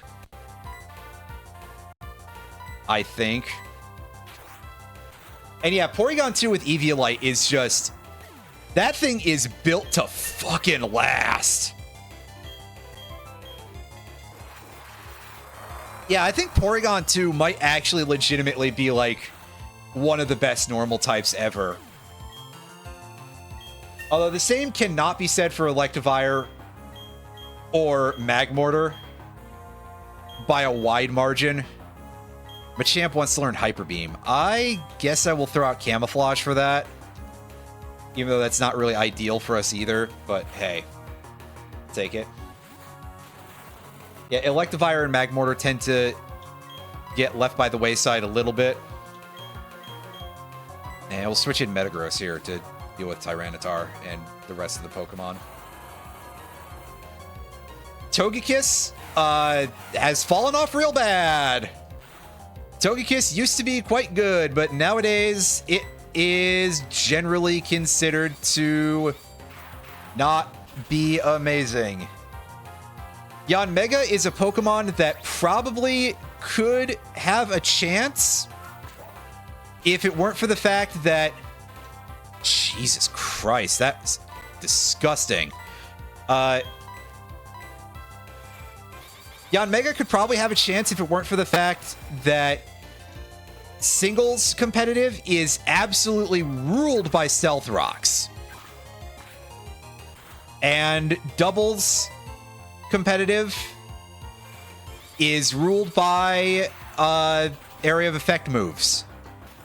I mean, at least it's not weak to E-Force, but it does kind of die to Rock Slide instantaneously.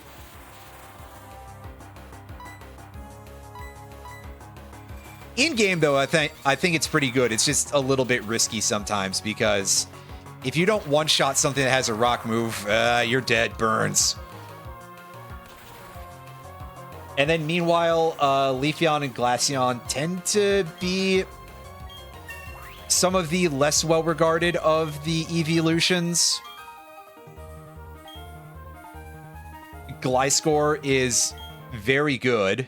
So, actually, I'm starting to feel like I was a little bit wrong about what I said earlier, but hey. You know, this is... We take the time to course correct and all that. Rampardos, you go up to the front so that way you can get experience faster, because you are kind of the gambler's delight here. Mamoswine is another Pokemon that I think has kind of fallen off a little bit, even though ice types are, you know, at high level play, getting a bit more of a new lease on life. Thanks to snow. And Porygon Z we've already talked about. Gallade is a Pokemon that has just gotten better over the years. They gave Gallade that sharpness ability, so yeah, it's pretty good now. It does a lot of work. Meanwhile, Probopass, I want to say was actually kind of useful in Gen 4. Unfortunately, it does still kind of suffer from being a Rock Steel type. But it definitely is not a thing that you would ever want to use in serious play anymore.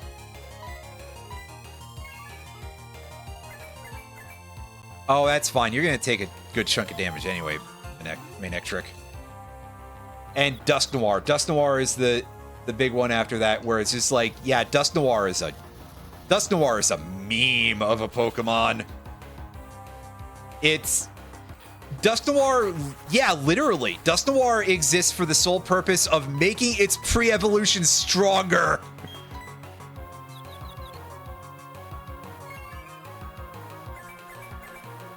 Frostlass is pretty good, though. Yeah, I absolutely agree. Dusk Noir is one of those Pokemon that needs, like, a full stat revamp.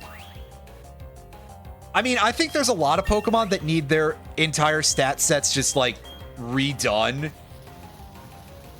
If they ever want to be usable. Like, what the fuck is Ledian trying to do, right? That's a design that I actually really like, but it doesn't do anything!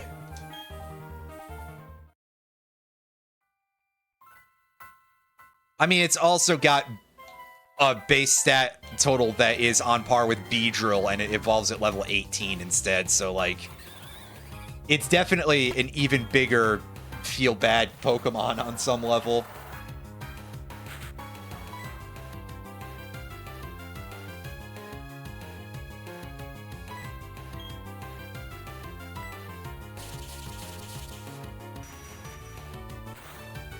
Meanwhile, I feel like Dusk Noir... Man, if Dusk Noir just had an HP stat, I mean... Fuck it. Take away all of its speed and give it to HP. They get 85 base HP, 5 base speed. I don't care. And do nothing else with it, I guess. And it'll be fine.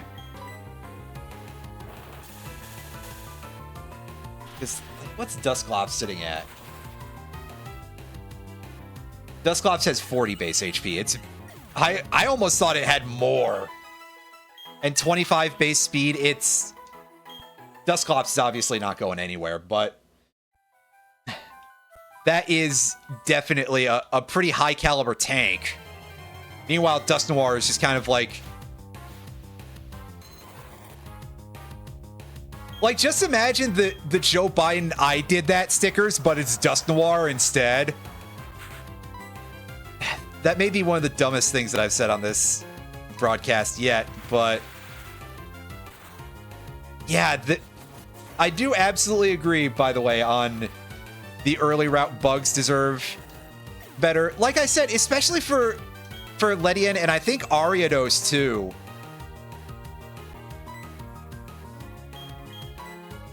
Is they evolve at a much higher level than like Beedrill or anything like that. So a big part of how Beedrill and Butterfree are set up is that they're supposed to be Pokemon that evolve very early but have low overall potential. Meanwhile, like, okay, yeah, you can get Beedrill before Brock or before Falconer with no real problem. But for Ledian, you are going to be spending a little bit of time getting that to that level if you want to get that before Bugsy, and you are definitely not going to have a great time getting that before Falconer. So, I mean, give them something that's a little bit more on par with other bugs that evolve in the like late 10s, early 20s. Which I would have to actually go look and see what that consists of in terms of stat distributions.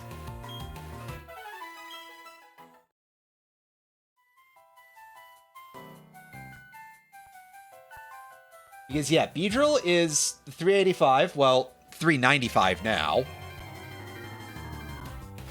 And then, scroll. Ledian is 390, so it kind of sits between the two incarnations of Beedrill, really. Not that that makes either of them sound appealing. Ariados... Yeah, Ariados is 390, and it got a buff in Gen 7. And Ledian did not. So... that is kind of a choice. I don't really need Sonic Boom at this point. Meanwhile, I'm trying to take a look for other bug types that evolve at like level 20 or so. Yeah, Beautifly and Dustox are both 385s. So I think we can kind of use Gen 3 for stat parring here. Masquerain has 414. It got buffed to 454. Masquerain. It got 40 bonus base stat total, which I think is the biggest buff that they've given any Pokemon. It's kind of funny in of itself. Ninjask is 456.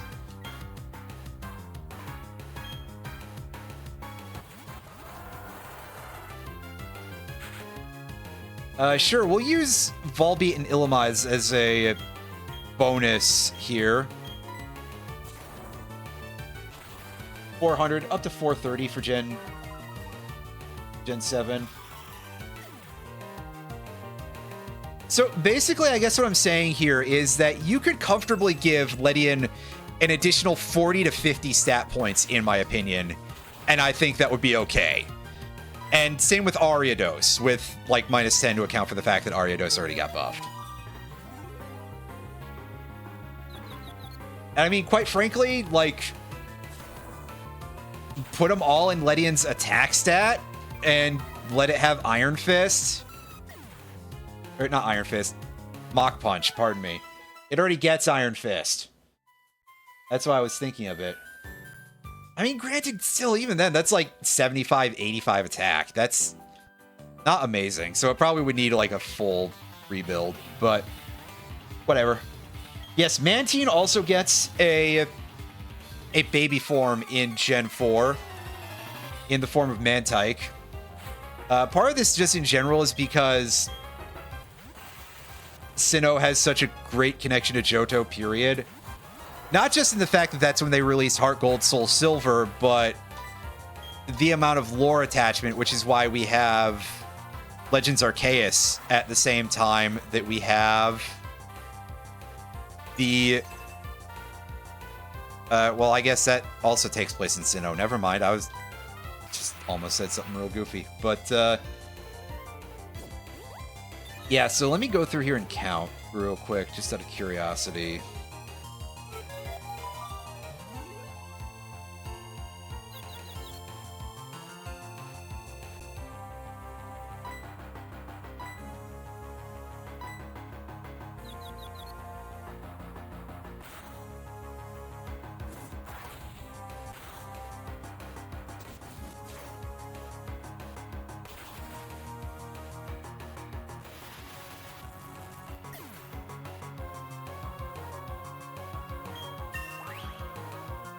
We have 11 evolutions, or just Pokemon in general, that are related by evolution to Gen 2 Pokemon in Gen 4.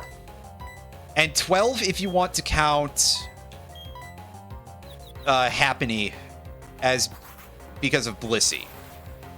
So I think that's probably fair. We can say 12.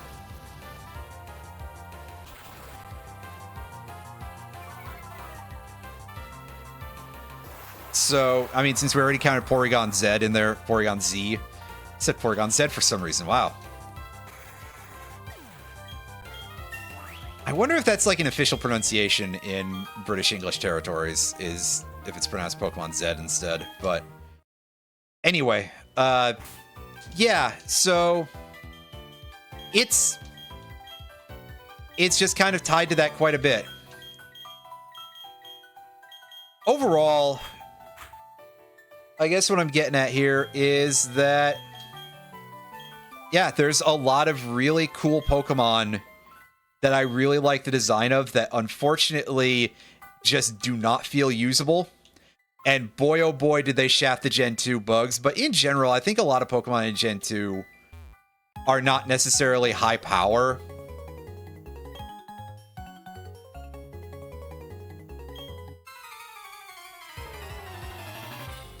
Like, in general, Gen 2 retrospectively feels like an era where they were being a little bit too cautious with some Pokemon in terms of their stat quantities and anything like that. Yeah, Girafarig got its evolution in Gen 9. It got Farigiraf. Farigiraf also kind of looks like a pretty usable Pokemon in general, too. In addition to being a nice design. That ability, that is really handy. Meanwhile, I don't have a good way to deal with Golduck here. So, if I'm lucky, Machamp will deal with it, but Machamp may actually literally just have support moves. Yeah, Dunsparce. Evolving into Dunsparce. I think it fits also because Dunsparce is kind of inherently sort of a bit of a goofy Pokemon on a lot of levels. Just by virtue, if anything, if nothing else, of the fact that Dunsparce is based on the Tsuchinoko, which is generally sort of considered to be like the goofiest of Japanese cryptids and mythological creatures. In as much, I guess, as you could call the Tsuchinoko actually mythological. I don't think there's a whole lot of actual mythology to it. I could be wrong. Don't take me as some sort of expert. My memory is but anyway.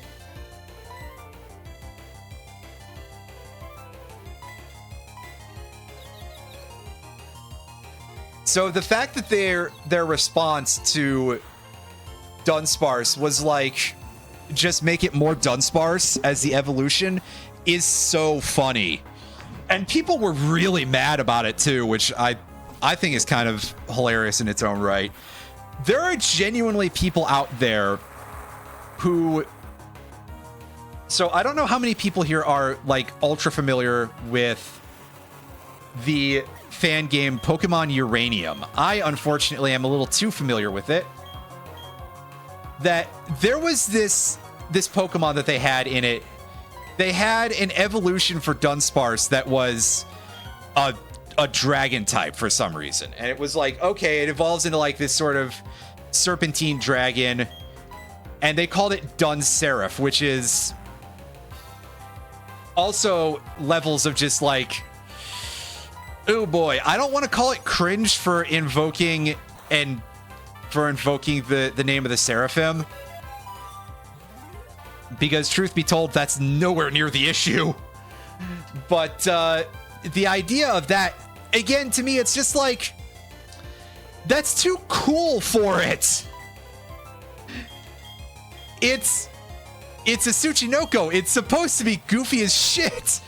Give it the goofball evolution.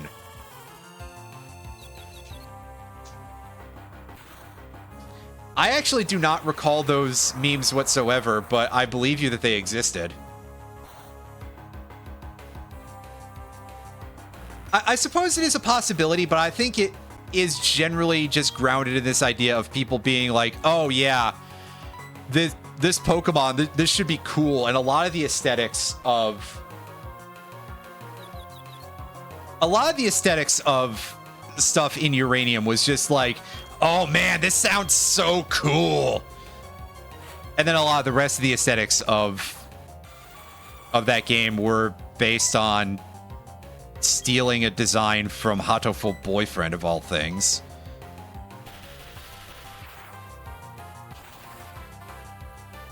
Yeah, Uranium was absolutely the out the edge game. And it's kind of fitting, unsurprisingly, that it is grounded very heavily in mechanics from the XD series. Because, yeah, that the nuclear Pokemon really are basically just shadow Pokemon. Just slightly adjusted to be worse. Like, there's ideas there, but comparatively, it is a little bit of a, you know, it's a very out the edge game, which also fits because Colosseum was honestly a little bit the out the edge Pokemon game for a while.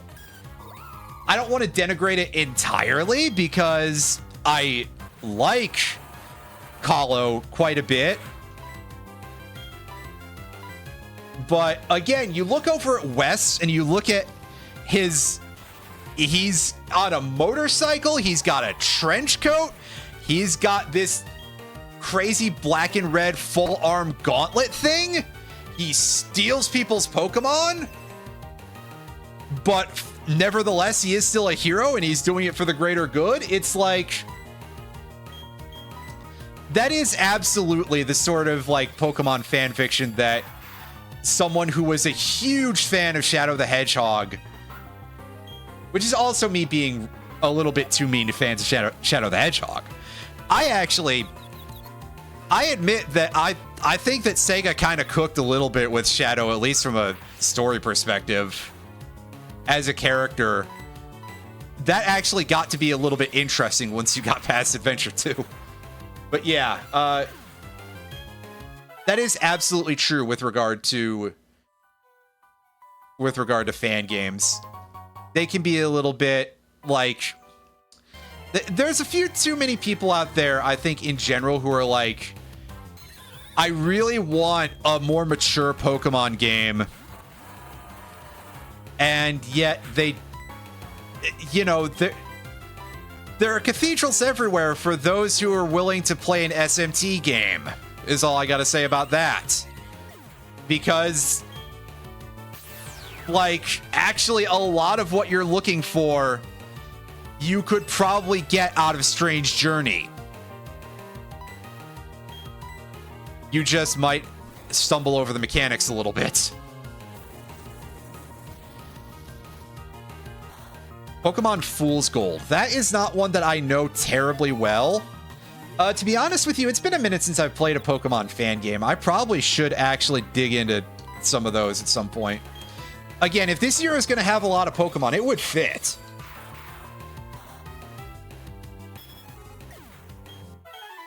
But yeah, anytime I think about the idea of, like,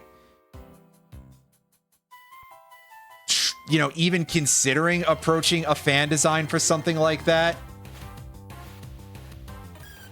I very much kind of like, okay, I want to be, you know, I want to be careful with this.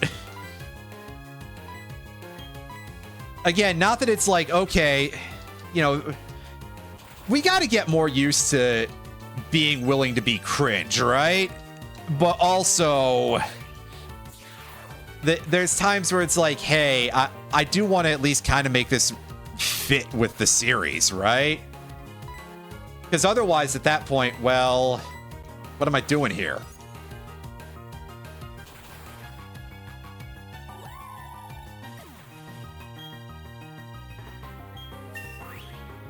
Yeah, and so I used to have a video on my YouTube channel back before I blew it up, basically because I was not really satisfied with the direction I was taking, and I didn't want things that have my face on them to be something that is just available to randos who don't do work for that, because the world is a little bit hostile right now, in case you haven't been able to tell from me saying it earlier in the exact same words, basically.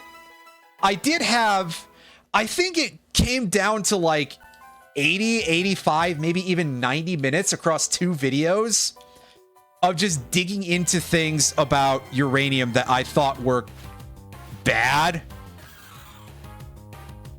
But I did ultimately come to the conclusion that I was like, you know, I admire that you guys have a little bit of moxie about this. What you have created objectively sucks, and I'm willing to say objectively sucks, but I'm glad you did it anyway. Because, you know, you made something. And that is cool in itself. In a world where it seems like everybody wants you to not make stuff, whether that be because of copyright issues or because of various forms of artistic suppression. Not that uranium would be subjected to that outside of copyright issues, but like, you know, good on you guys for pursuing your passion project. Of course, I'm also thinking a lot about copyright issues lately because of that whole cookies bustle thing that's been going on the last, like, especially the last few months. I looked that up recently, and apparently that started all the way back in 2002, and that is wild. Because to me, that's a 2025 event. But apparently, no, 2022. It's been going on for that long. But also, I gotta say, shout out to those copyright trolls because, hey, you actually got people to find out what this game was. I genuinely do not think that there would be very many people who had played it if it weren't for that. So I shouldn't even say they did something good as a joke because, yeah, no. But anyway, this Igglybuff loves to use Substitute. Surely it's got other... I was going to say, surely it's got other moves. Yeah. It used Judgment. That is a little bit unexpected, and boy, oh boy, do randomizers do hilarious shit like that sometimes. Yeah, exactly. Good came from their bad actions. It's like, do you ever think about how much medical advancement we get out of, like, how much that happens as a result of wars happening. But obviously, you shouldn't be out there being like, yeah, war is good, actually. No, it's objectively not. But the advances to medicine that we have gotten as a consequence, those are good.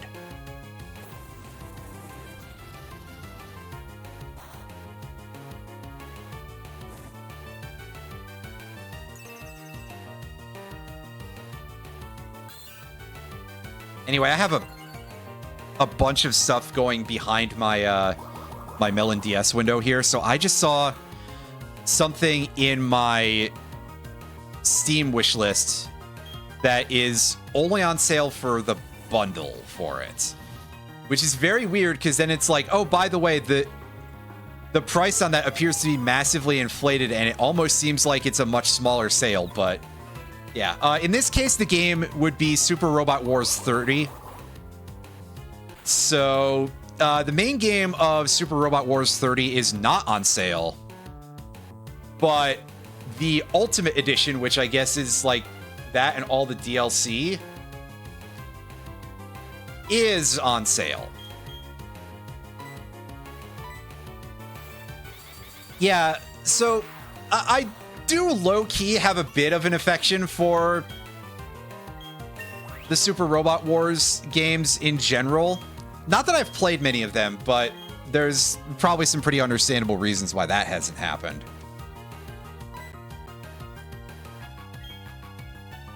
I mean, curse boosting is probably better than hypnosis, but I will not bother with that one. You haven't played it yet? That's fair. What was the other one we just got?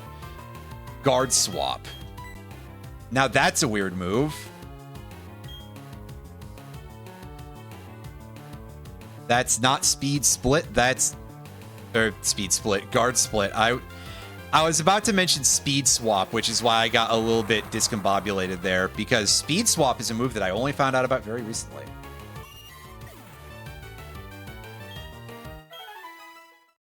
Played Super Robot Wars T a few years back and loved it. Excellent. I have an actual hard copy of the first Super Robot Wars Z game, which is probably not that hard to do because it's not exactly super rare. But I bought it like over a decade ago. I think I just kind of went on like a bit of a small spending bender because I was in a very seriously bad mental state. But I picked that up because I was just like, yeah, it would be nice to have that. These games seem pretty cool. Unfortunately, I can't actually use that to any real effect due to region locks on the PS2. And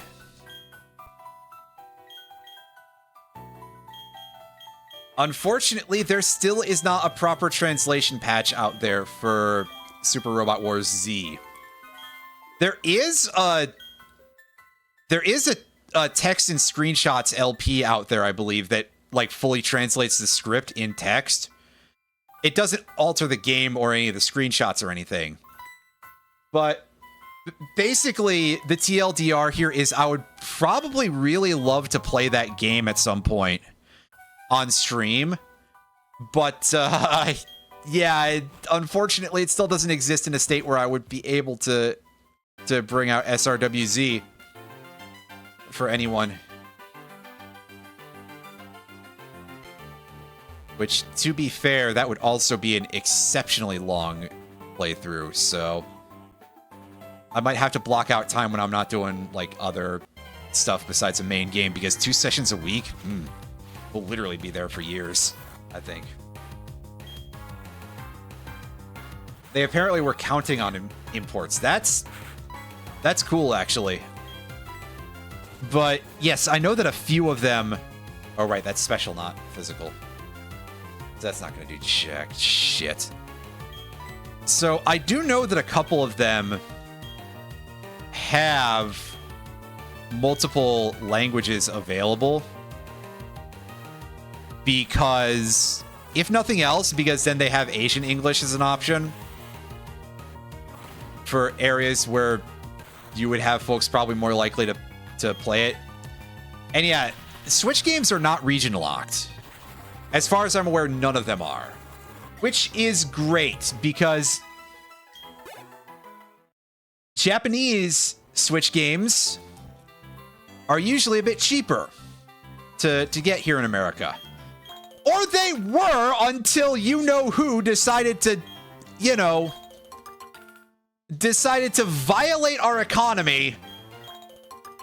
Anyway, I'm not going to get into that whole bit because, yeah, you already know where I'm going here. Make all the notifications play Trombe. I mean, that's a very funny concept. Okay, so what random Pokemon is getting... Oh, funnily enough, Metang is getting one of the wild legendary themes. I can't place which one this is offhand. I actually do not know them very well, except for the ones in Gen... Well, definitely not the ones in Gen 4. Excuse me. I mean, yes, there's quite a lot of people who are all kind of curb stomping the economy in various forms and fashions, but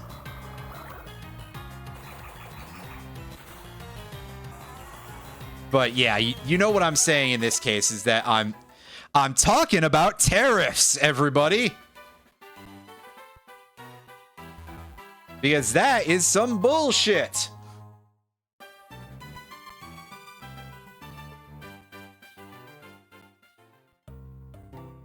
And it's deeply unfortunate because there is a ton of shit that I would order from overseas, and I'm not just talking about random bootlegs.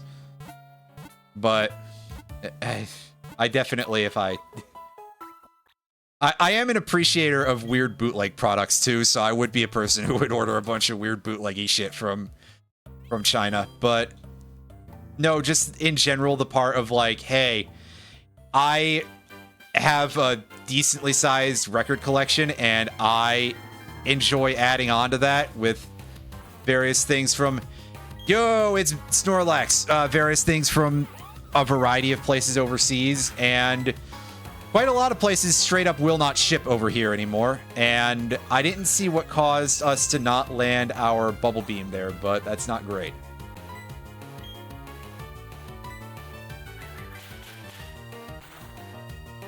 Yeah, exactly. It's like the massive spike in people looking up what a tariff was on the day that he announced he was doing them is deeply embarrassing. Hey, nice, we got an Omni Boost. That is not very often seen, and usually it happens when we don't care about it.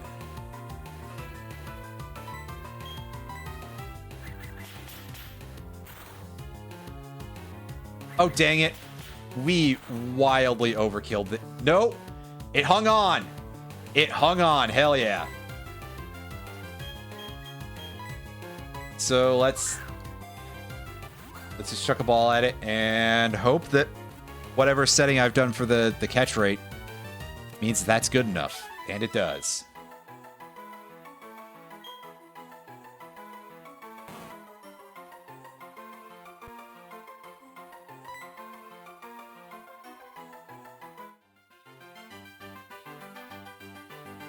And yeah, Tev, I agree that our education system is failing people in regard to a lot of these things.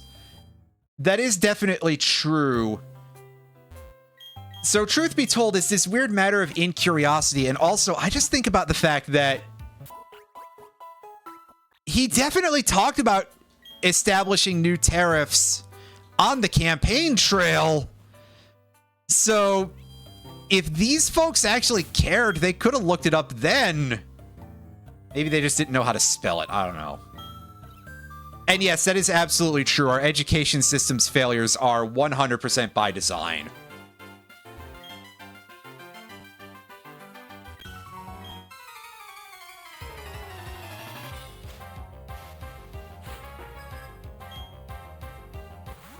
Yeah, I mean, there is that, to be fair, that people just kind of sucked down the made-up end of the information.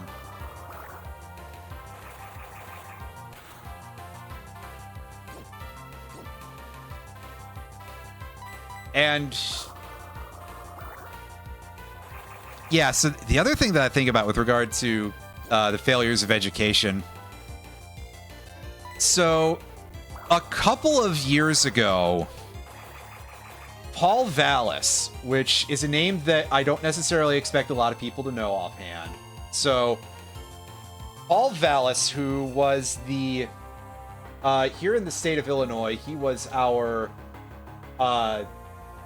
he was the superintendent of education for I think, hold up, let me go through this. CEO of Chicago Public Schools, pardon me.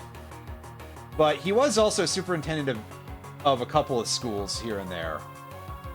But most importantly, CEO of Chicago Public Schools, he ran for governor, or pardon me, he ran for Chicago mayor. So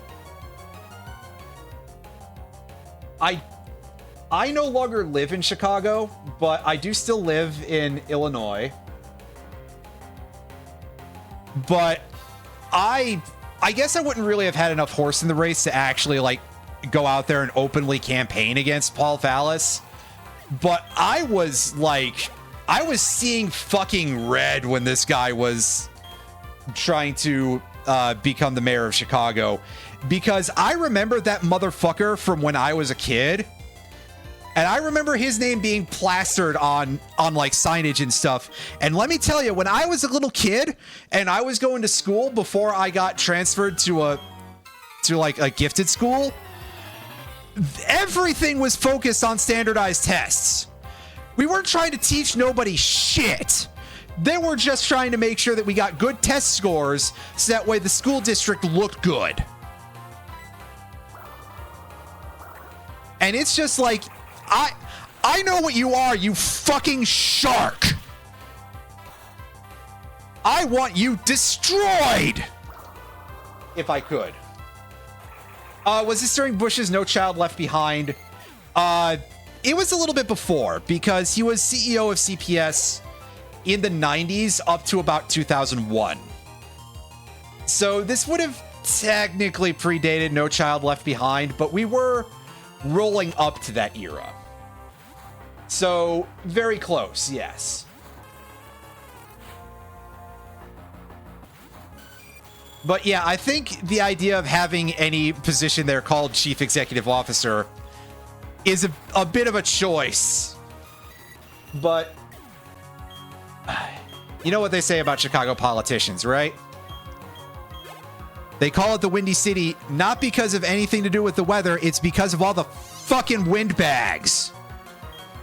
Anyway, what do we use against? Heatran is double weak to ground, so this might be an option. Yeah, so like genuinely, I have a white hot burning hatred for that fucker that is matched only by, well, the people in our federal government right now, to be honest with you. But it is like I was most displeased with hearing about the fact that he was even approaching that. Thankfully, he lost the fuck out of that election. He lost the primary, more specifically, to Brandon Johnson, who has, as far as I've been able to ascertain from any Chicago politics that I pick up, which is not really a ton anymore, but still living more or less in the area means that you kind of end up at least seeing it on newscasts. He's been doing his best with what he's been given, which, to be fair, it's not really a lot.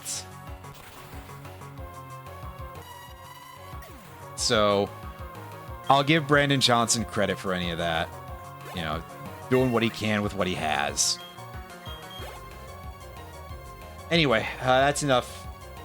That's enough of that, because I got nothing more to say, really, to be honest with you. So, yeah. We're fighting. This is probably a 6 Magikarp guy, if I had to guess, but he's got quite the progression of levels going on. I mean, otherwise, why would he be a 6 Pokemon trainer who's also a fisherman if he wasn't the 6 Magikarp guy? That would be really bizarre, actually. Just very statistically unusual.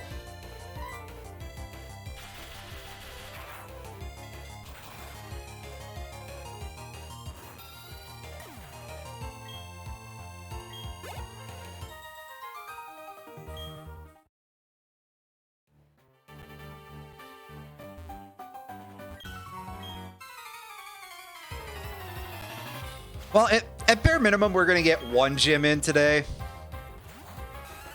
I guess I did kind of do a lot of exploration sideways, which explains why it's like, oh, I feel like I didn't get anywhere. Because, truth be told, I was too busy doing other stuff.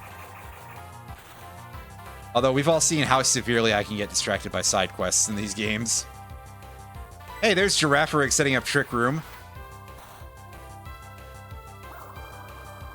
That's always kind of fun. I think Trick Room is a very interesting idea. Even if it's not necessarily the most viable thing. Trick Room also creates some very interesting sets of counterplay at like the more competitive nerd level stuff because of having to adjust your Pokemon speed stat at times, because as I've said before, Trick Room is quite popular in the official competitive format. But you basically also get a lot of times where you'll have players who try to set Pokemon speed stats so that way they either just underspeed the other Trick Room setter by 1, or, you know, other sorts of like speed play like that. So that way, what they can do is if they spot an obvious Trick Room team, they will use Trick Room with their Pokemon, which, as we've already established, underspeeds just barely, to reset the Trick Room that was set earlier by the other team's Pokemon, so that way they can't take advantage of it. And then you can just bully them until you, well, prevent them from being able to play the game with their intended strategy. You also used to get stuff like that with weather-based teams back in the day. This was especially a case in the Gen 3 era, where you would also have people who were running, and this is a special kind of bizarre, I think, people running level 49 versions of their RS box legends in order to confirm that underspeed, in order to lock the weather in their favor. Which, for those of you who are not aware of things with competitive Pokemon, the official format is all double battles, and every Pokemon is at level 50. But up until what I think was Gen 4, levels were not raised to 50, they were only lowered to 50. And then they changed that afterwards, after some people had like a goofy fringe strategy, which I'm not necessarily going to say that it was intentionally Game Freak countering that, but it did that anyway. So, not fear, Rattata, no. This change would actually have predated fear being a thing because of Focus Sash not being in Gen 3. This specifically neutralized at the time using either level 49 Groudon or Kyogre, which was done to confirm underspeeding for setting weather on entry. So that way you could create favorable conditions for your team. And hey, a level 49 Groudon or Kyogre still hits like a truck. So you ultimately would not have been consider to be losing out on much.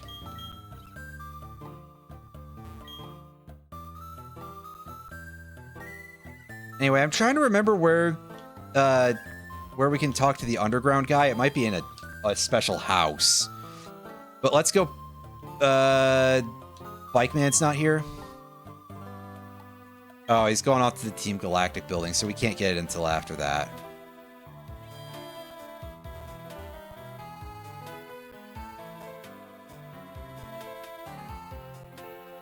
So if we go talk to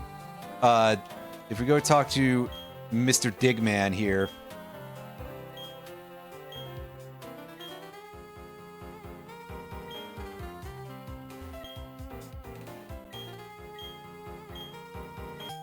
And he gives us the Explorer Kit. So now we can access the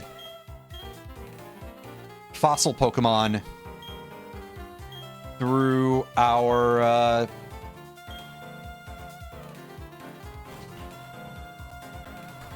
down at Orberg Museum, basically. Anyway, we're going to do a quick investigation of that, and then we're going to go to the gym. Just because I'll show this off a little bit. And who knows, maybe we'll find something. Plus, it'll split up the saving a little bit. Because, yeah, Gen 4 game, we all love that saving a lot of data bit. That's fun. Good job, Game Freak, with ending up with this problem. But I'm not completely sure what the exact cause of that is. Just that it kind of happens. Oh, hey, this guy's down. I did not remember that we have special text boxes here.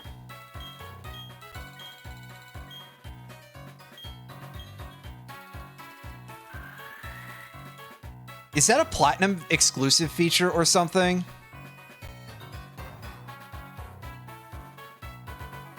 Okay, so I want to take... Okay, right. It shows us on the mini-map up there where we can find spots in the wall. Or on those orange marks, I believe. Aren't they? Or are they not? Or do we have to go talk to... do we have to go talk to the underground man to be able to use that?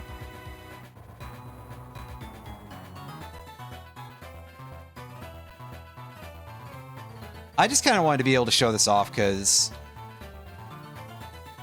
this is one of those things, it can be kind of fun until it gets frustrating.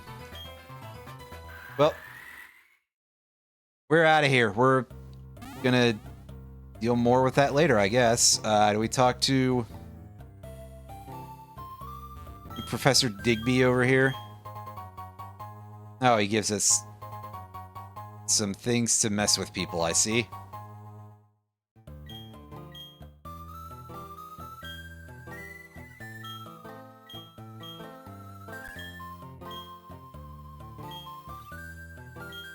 Check the radar for yellow spots, yeah.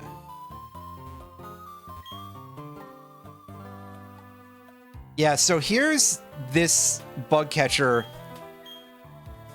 basically sort of explaining, well, first of all, that fossils are no longer key items, but also that fossils are version exclusive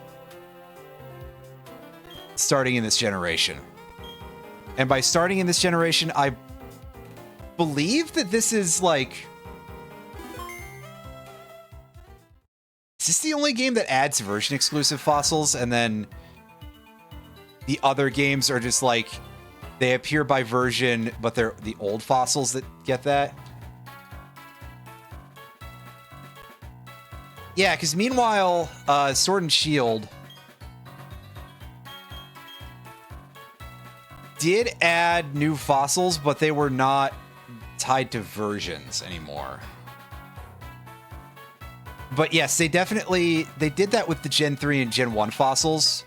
I mean, Gen 5 added fossils too, for anybody who's like, hey, Gen 5 fossils, you fool, you forgot about those.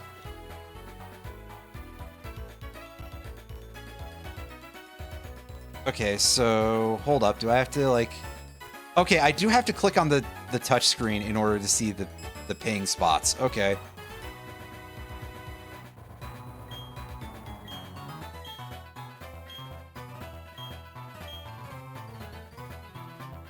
So I don't really know a whole lot of like good strategies for how to dig stuff up here.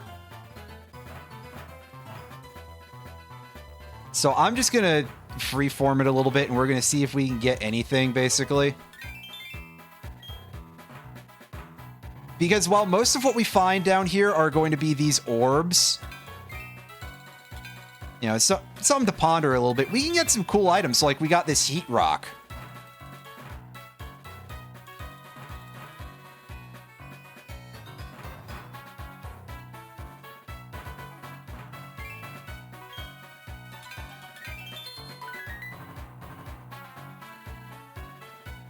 Not that I'm going to use a heat rock, but it is kind of nice.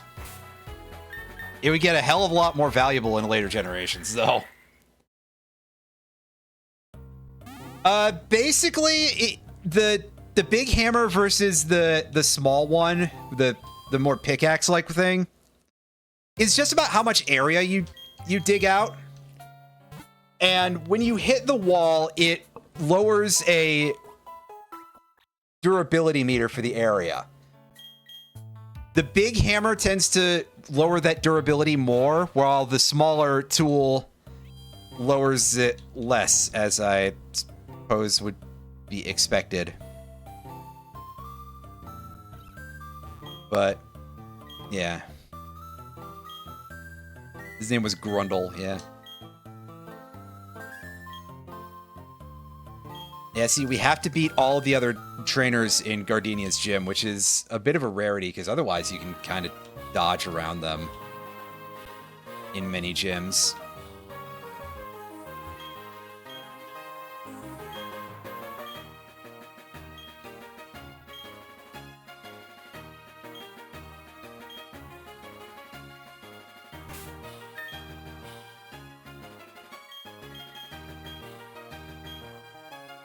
Oh yeah, you have that. I didn't realize you were now lagging behind Heracross.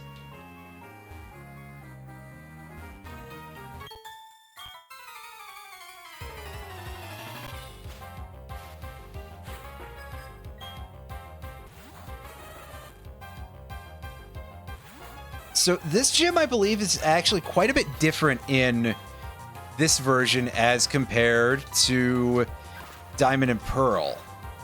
Whereas in Diamond and Pearl, I believe you have a very similar gimmick, but it basically uses a camera angle to hide a lot of the trainers.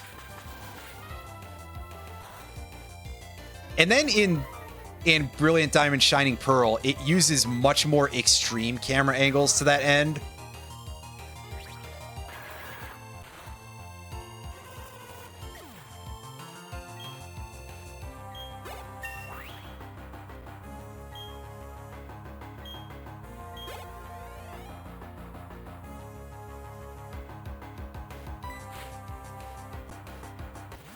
Which is one of the rare points that I will give in favor of those remakes. Because otherwise, they are pretty dishwater, but at bare minimum, there are a few things that sort of worked a little bit. Although, careful with the terms that I'm using there, because they are very, very, not positive and very guarded.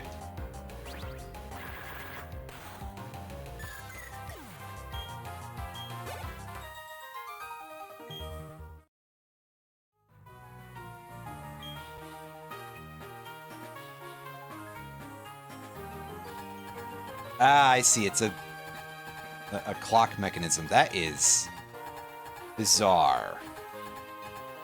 I don't think that's what I would have expected either, so.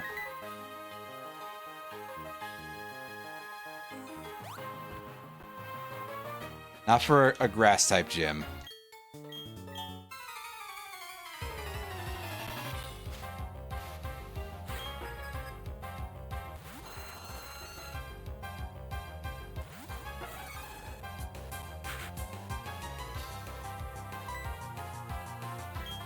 Aerodactyl, huh? Let's try the Hydro Pump, because...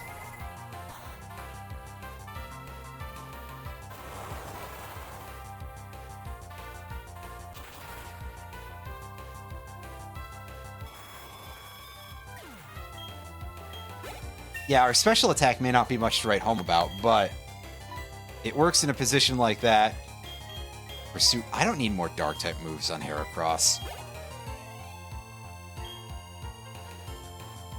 About to use Zangoose. We'll stay in for that. Probably. It seems like a fair time to stay in, so...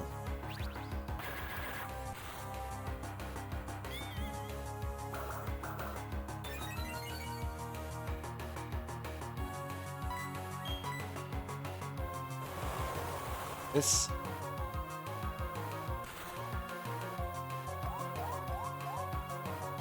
Unfortunately, it's not enough to get a kill.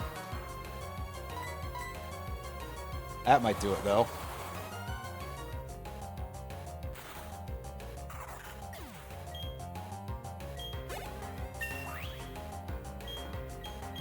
Hey, Heracross at level 20.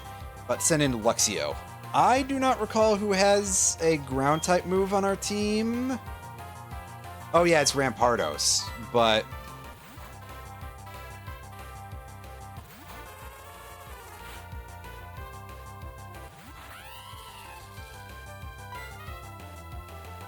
I think we'll just stick with this.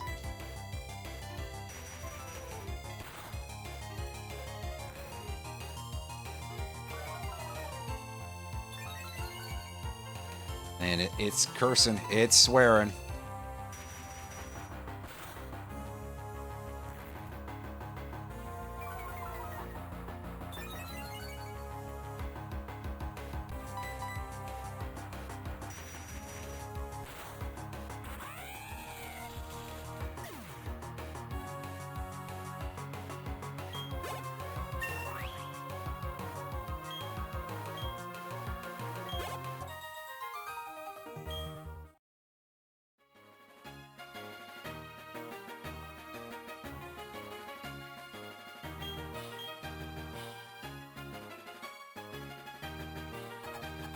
We get to see this thing revolve, oddly. It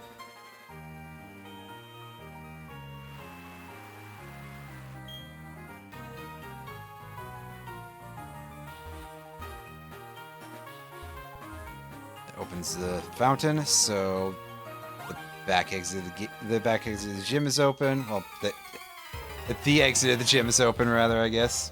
Back exit, yeah. I mean, what am I saying? Fumbling over words and ideas a little bit.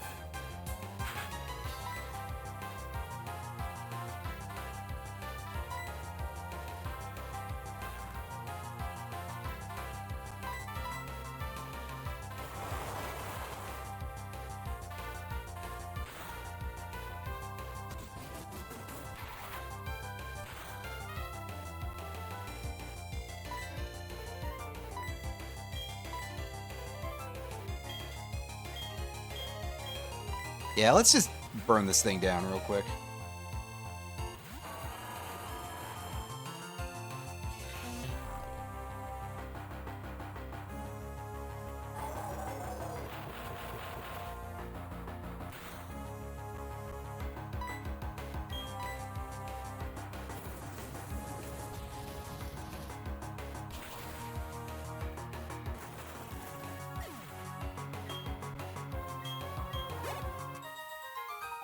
Oh, you only had that one Pokemon. Wow. Not a lot of Pokemon in any of these parties here, huh?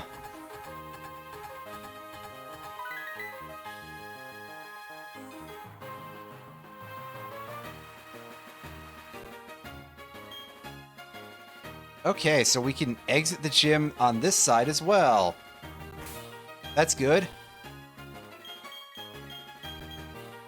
Take that and give the lucky egg over to Ninetales. And switch over.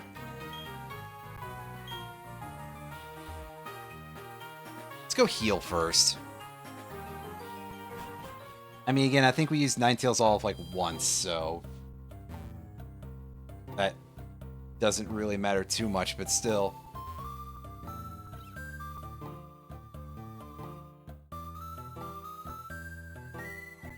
No, I think that, yeah, the Pokemon Center is up further.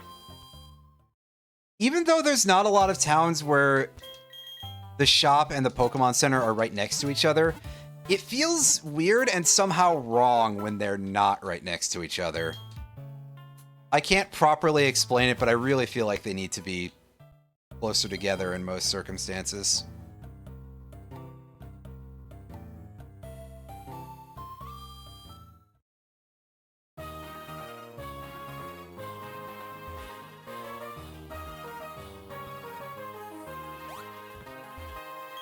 All right, you, let's do this.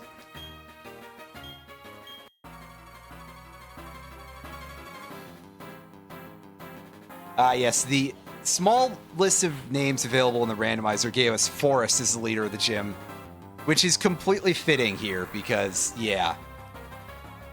And although leading off with Palkia, not so much. That is a nasty fellow for whom my primary strategy is probably going to be just click Psychic because it has the most power, I think. Hey, we got the special defense drop. That's fantastic. I guess now we can discharge and try to get a paralysis. As Palkia is now prepping Razor Wind, which does some pretty good damage, considering. I wouldn't usually assume Razor Wind to do, like, anything, to be honest with you. Power Gem. That's honestly what you should have been doing in the first place, man. Damn! Yeah, that wasn't so good. I don't like that.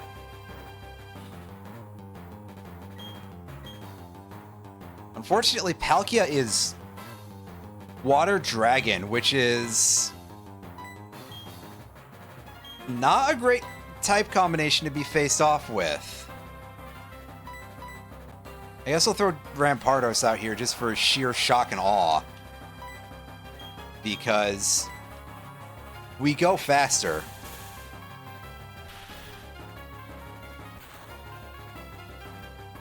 If we just do that. That's great. Unfortunately, now Ninetales is going to be lagging behind for a bit. About to send in Silcoon. I can switch out to a 21, or a 20, I guess, for that. Because, honestly, even if it has good moves, it's coming off of those stats. So, as they say, big whoop! Trace it's soundproof. Interesting. Yeah, Mega Horn into a flying type. 8 damage is still kind of respectable, but I think that's just the power of Mega Horn, to be totally honest with you. And about to send in Nidorino for the finish. Boy, wouldn't it be great if our Pokemon that could use a Psychic move wasn't dead right now? Because of the really nasty thing that the opponent was leading off with.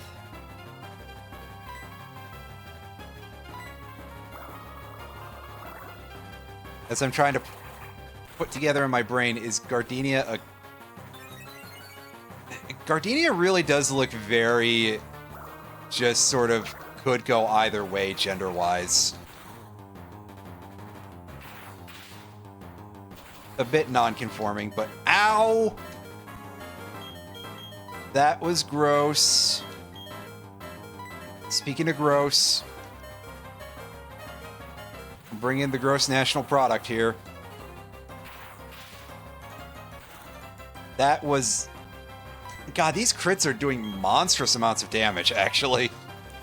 I'm shocked to, unfortunately, stumble right into the too easy pun, but... No, seriously, I'm quite surprised by how much damage I'm taking from that.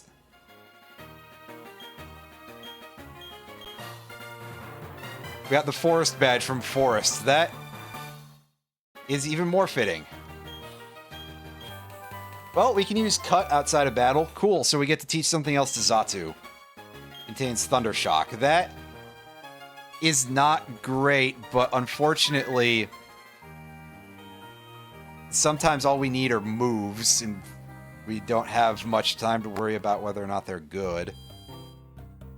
On the other hand, I'm not about to use that TM anytime soon, probably. Let's just say that. Because that's kind of butt. Now, saying all that, we actually finished that gym super fast, so let's go poke around out to the east a little bit here. On the other hand, we could also go and capture some new Pokemon because we have Eterna Forest and that route over there to work with. Excuse me, that guy. Yeah. He thinks he's cool, but he's definitely not. And meanwhile, here's Grundle. Bringing us over to... This looks like a statue of Palkia, I believe. Which is quite fitting, then, that the last gym leader had one of those.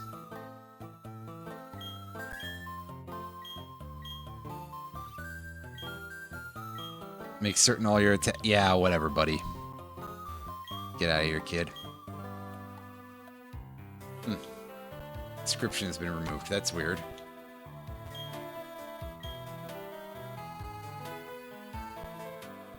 Yeah, it's... I think it's Palkia just because of the relative smoothness of the shape of the head. But it could really go either way. Oh yeah, to get that item, we need to be able to cut. And here's Cynthia.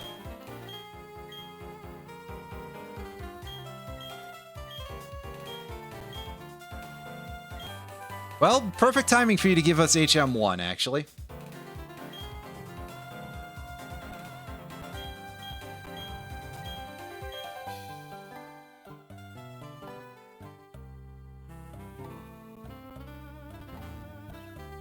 I will probably wait to use that until later, to be honest with you, but... Excuse me, I forget if Cut is required to get anywhere in this game.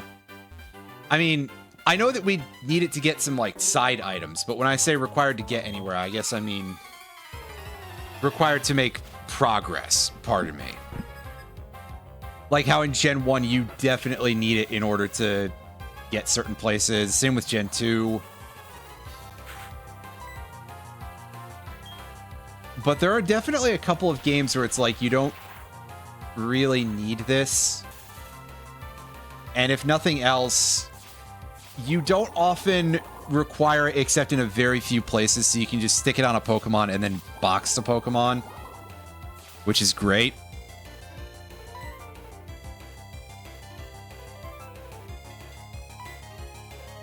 The Gen 8 remakes, to once again actually give them a little bit of credit, have a thing sort of like the concept of ride Pokemon, where you can call in a Bidoof or Bibarel to use an HM using your Pokewatch.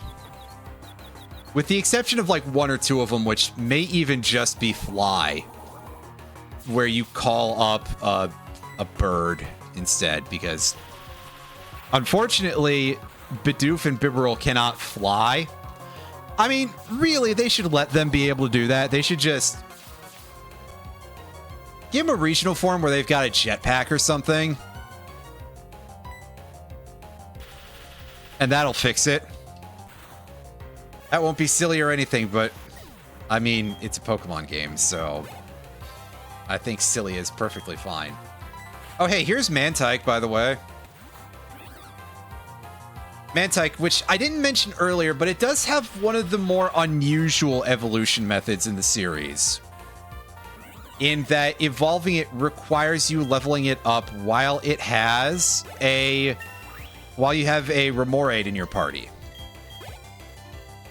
Something very similar is done in a later game with Pancham evolving into Pangoro, where you have to have a dark type in your party in order to do that evolution, which is a pretty flavorful design.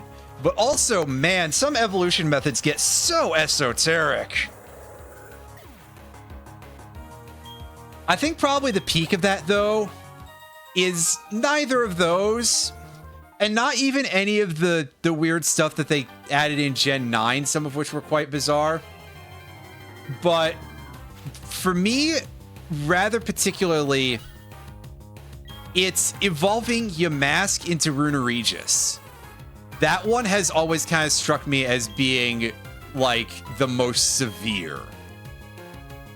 Inkay into Malamar is quite weird, too.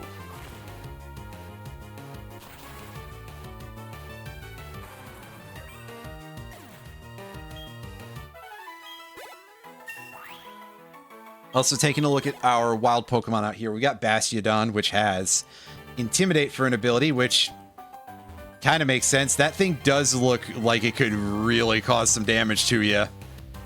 And also is kind of ugly besides, but I digress. Starmie, what have you got, Starmie? Starmie is usually a pretty good Pokemon, so if it has good moves, this might be something to add to the team. So far, it's starting off with Rock Polish. Well...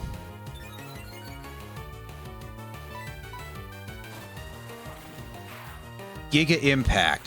That is coming a little premature, buddy. Giga Impact might be usable on it if we're talking about the Mega Starmie in ZA. But as we are not so far, well, we didn't get to see a whole lot of moves out of this thing, so a bit of a problem. It also, of course, because Starmie is a stone evolution and a very early one at that, it learns practically nothing after that point. In fact, possibly literally nothing. So we've got to see its starting move pool and be able to discern right off the hop if that's actually worth it. Because if not, we would want to substitute it for something else. I might still have a spoiler file so I could cheat, but I'm not going to do that. I'm doing this the old-fashioned way until it becomes impossible, or I guess if it becomes impractical enough, but even then I'm willing to persevere quite a bit. But send in Rotom. That is Ghost Electric, so I think I'll just hammer it as hard as I can. Unfortunately, it's got Protect, which... Bullpucky. Really? Yeah, okay, dude. You'll also notice that the AI tends to only use those moves when they're guaranteed to work.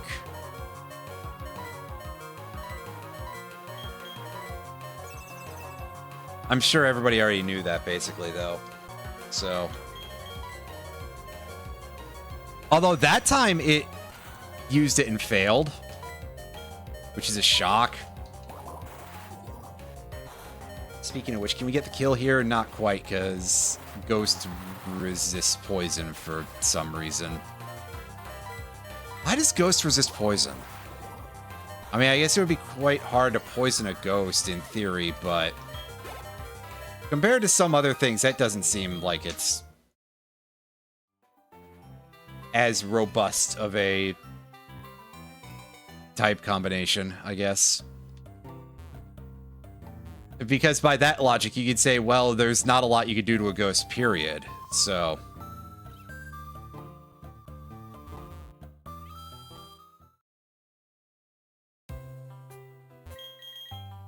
in any case, we're going to heal, we're going to save, and Maybe this session is slightly short, but that's okay. We're not moving on to another gym. And we're not going to... If we have a big dungeon to go through, we won't be able to finish that in the remaining difference between short and regular length. So, yeah. We will continue this again next week.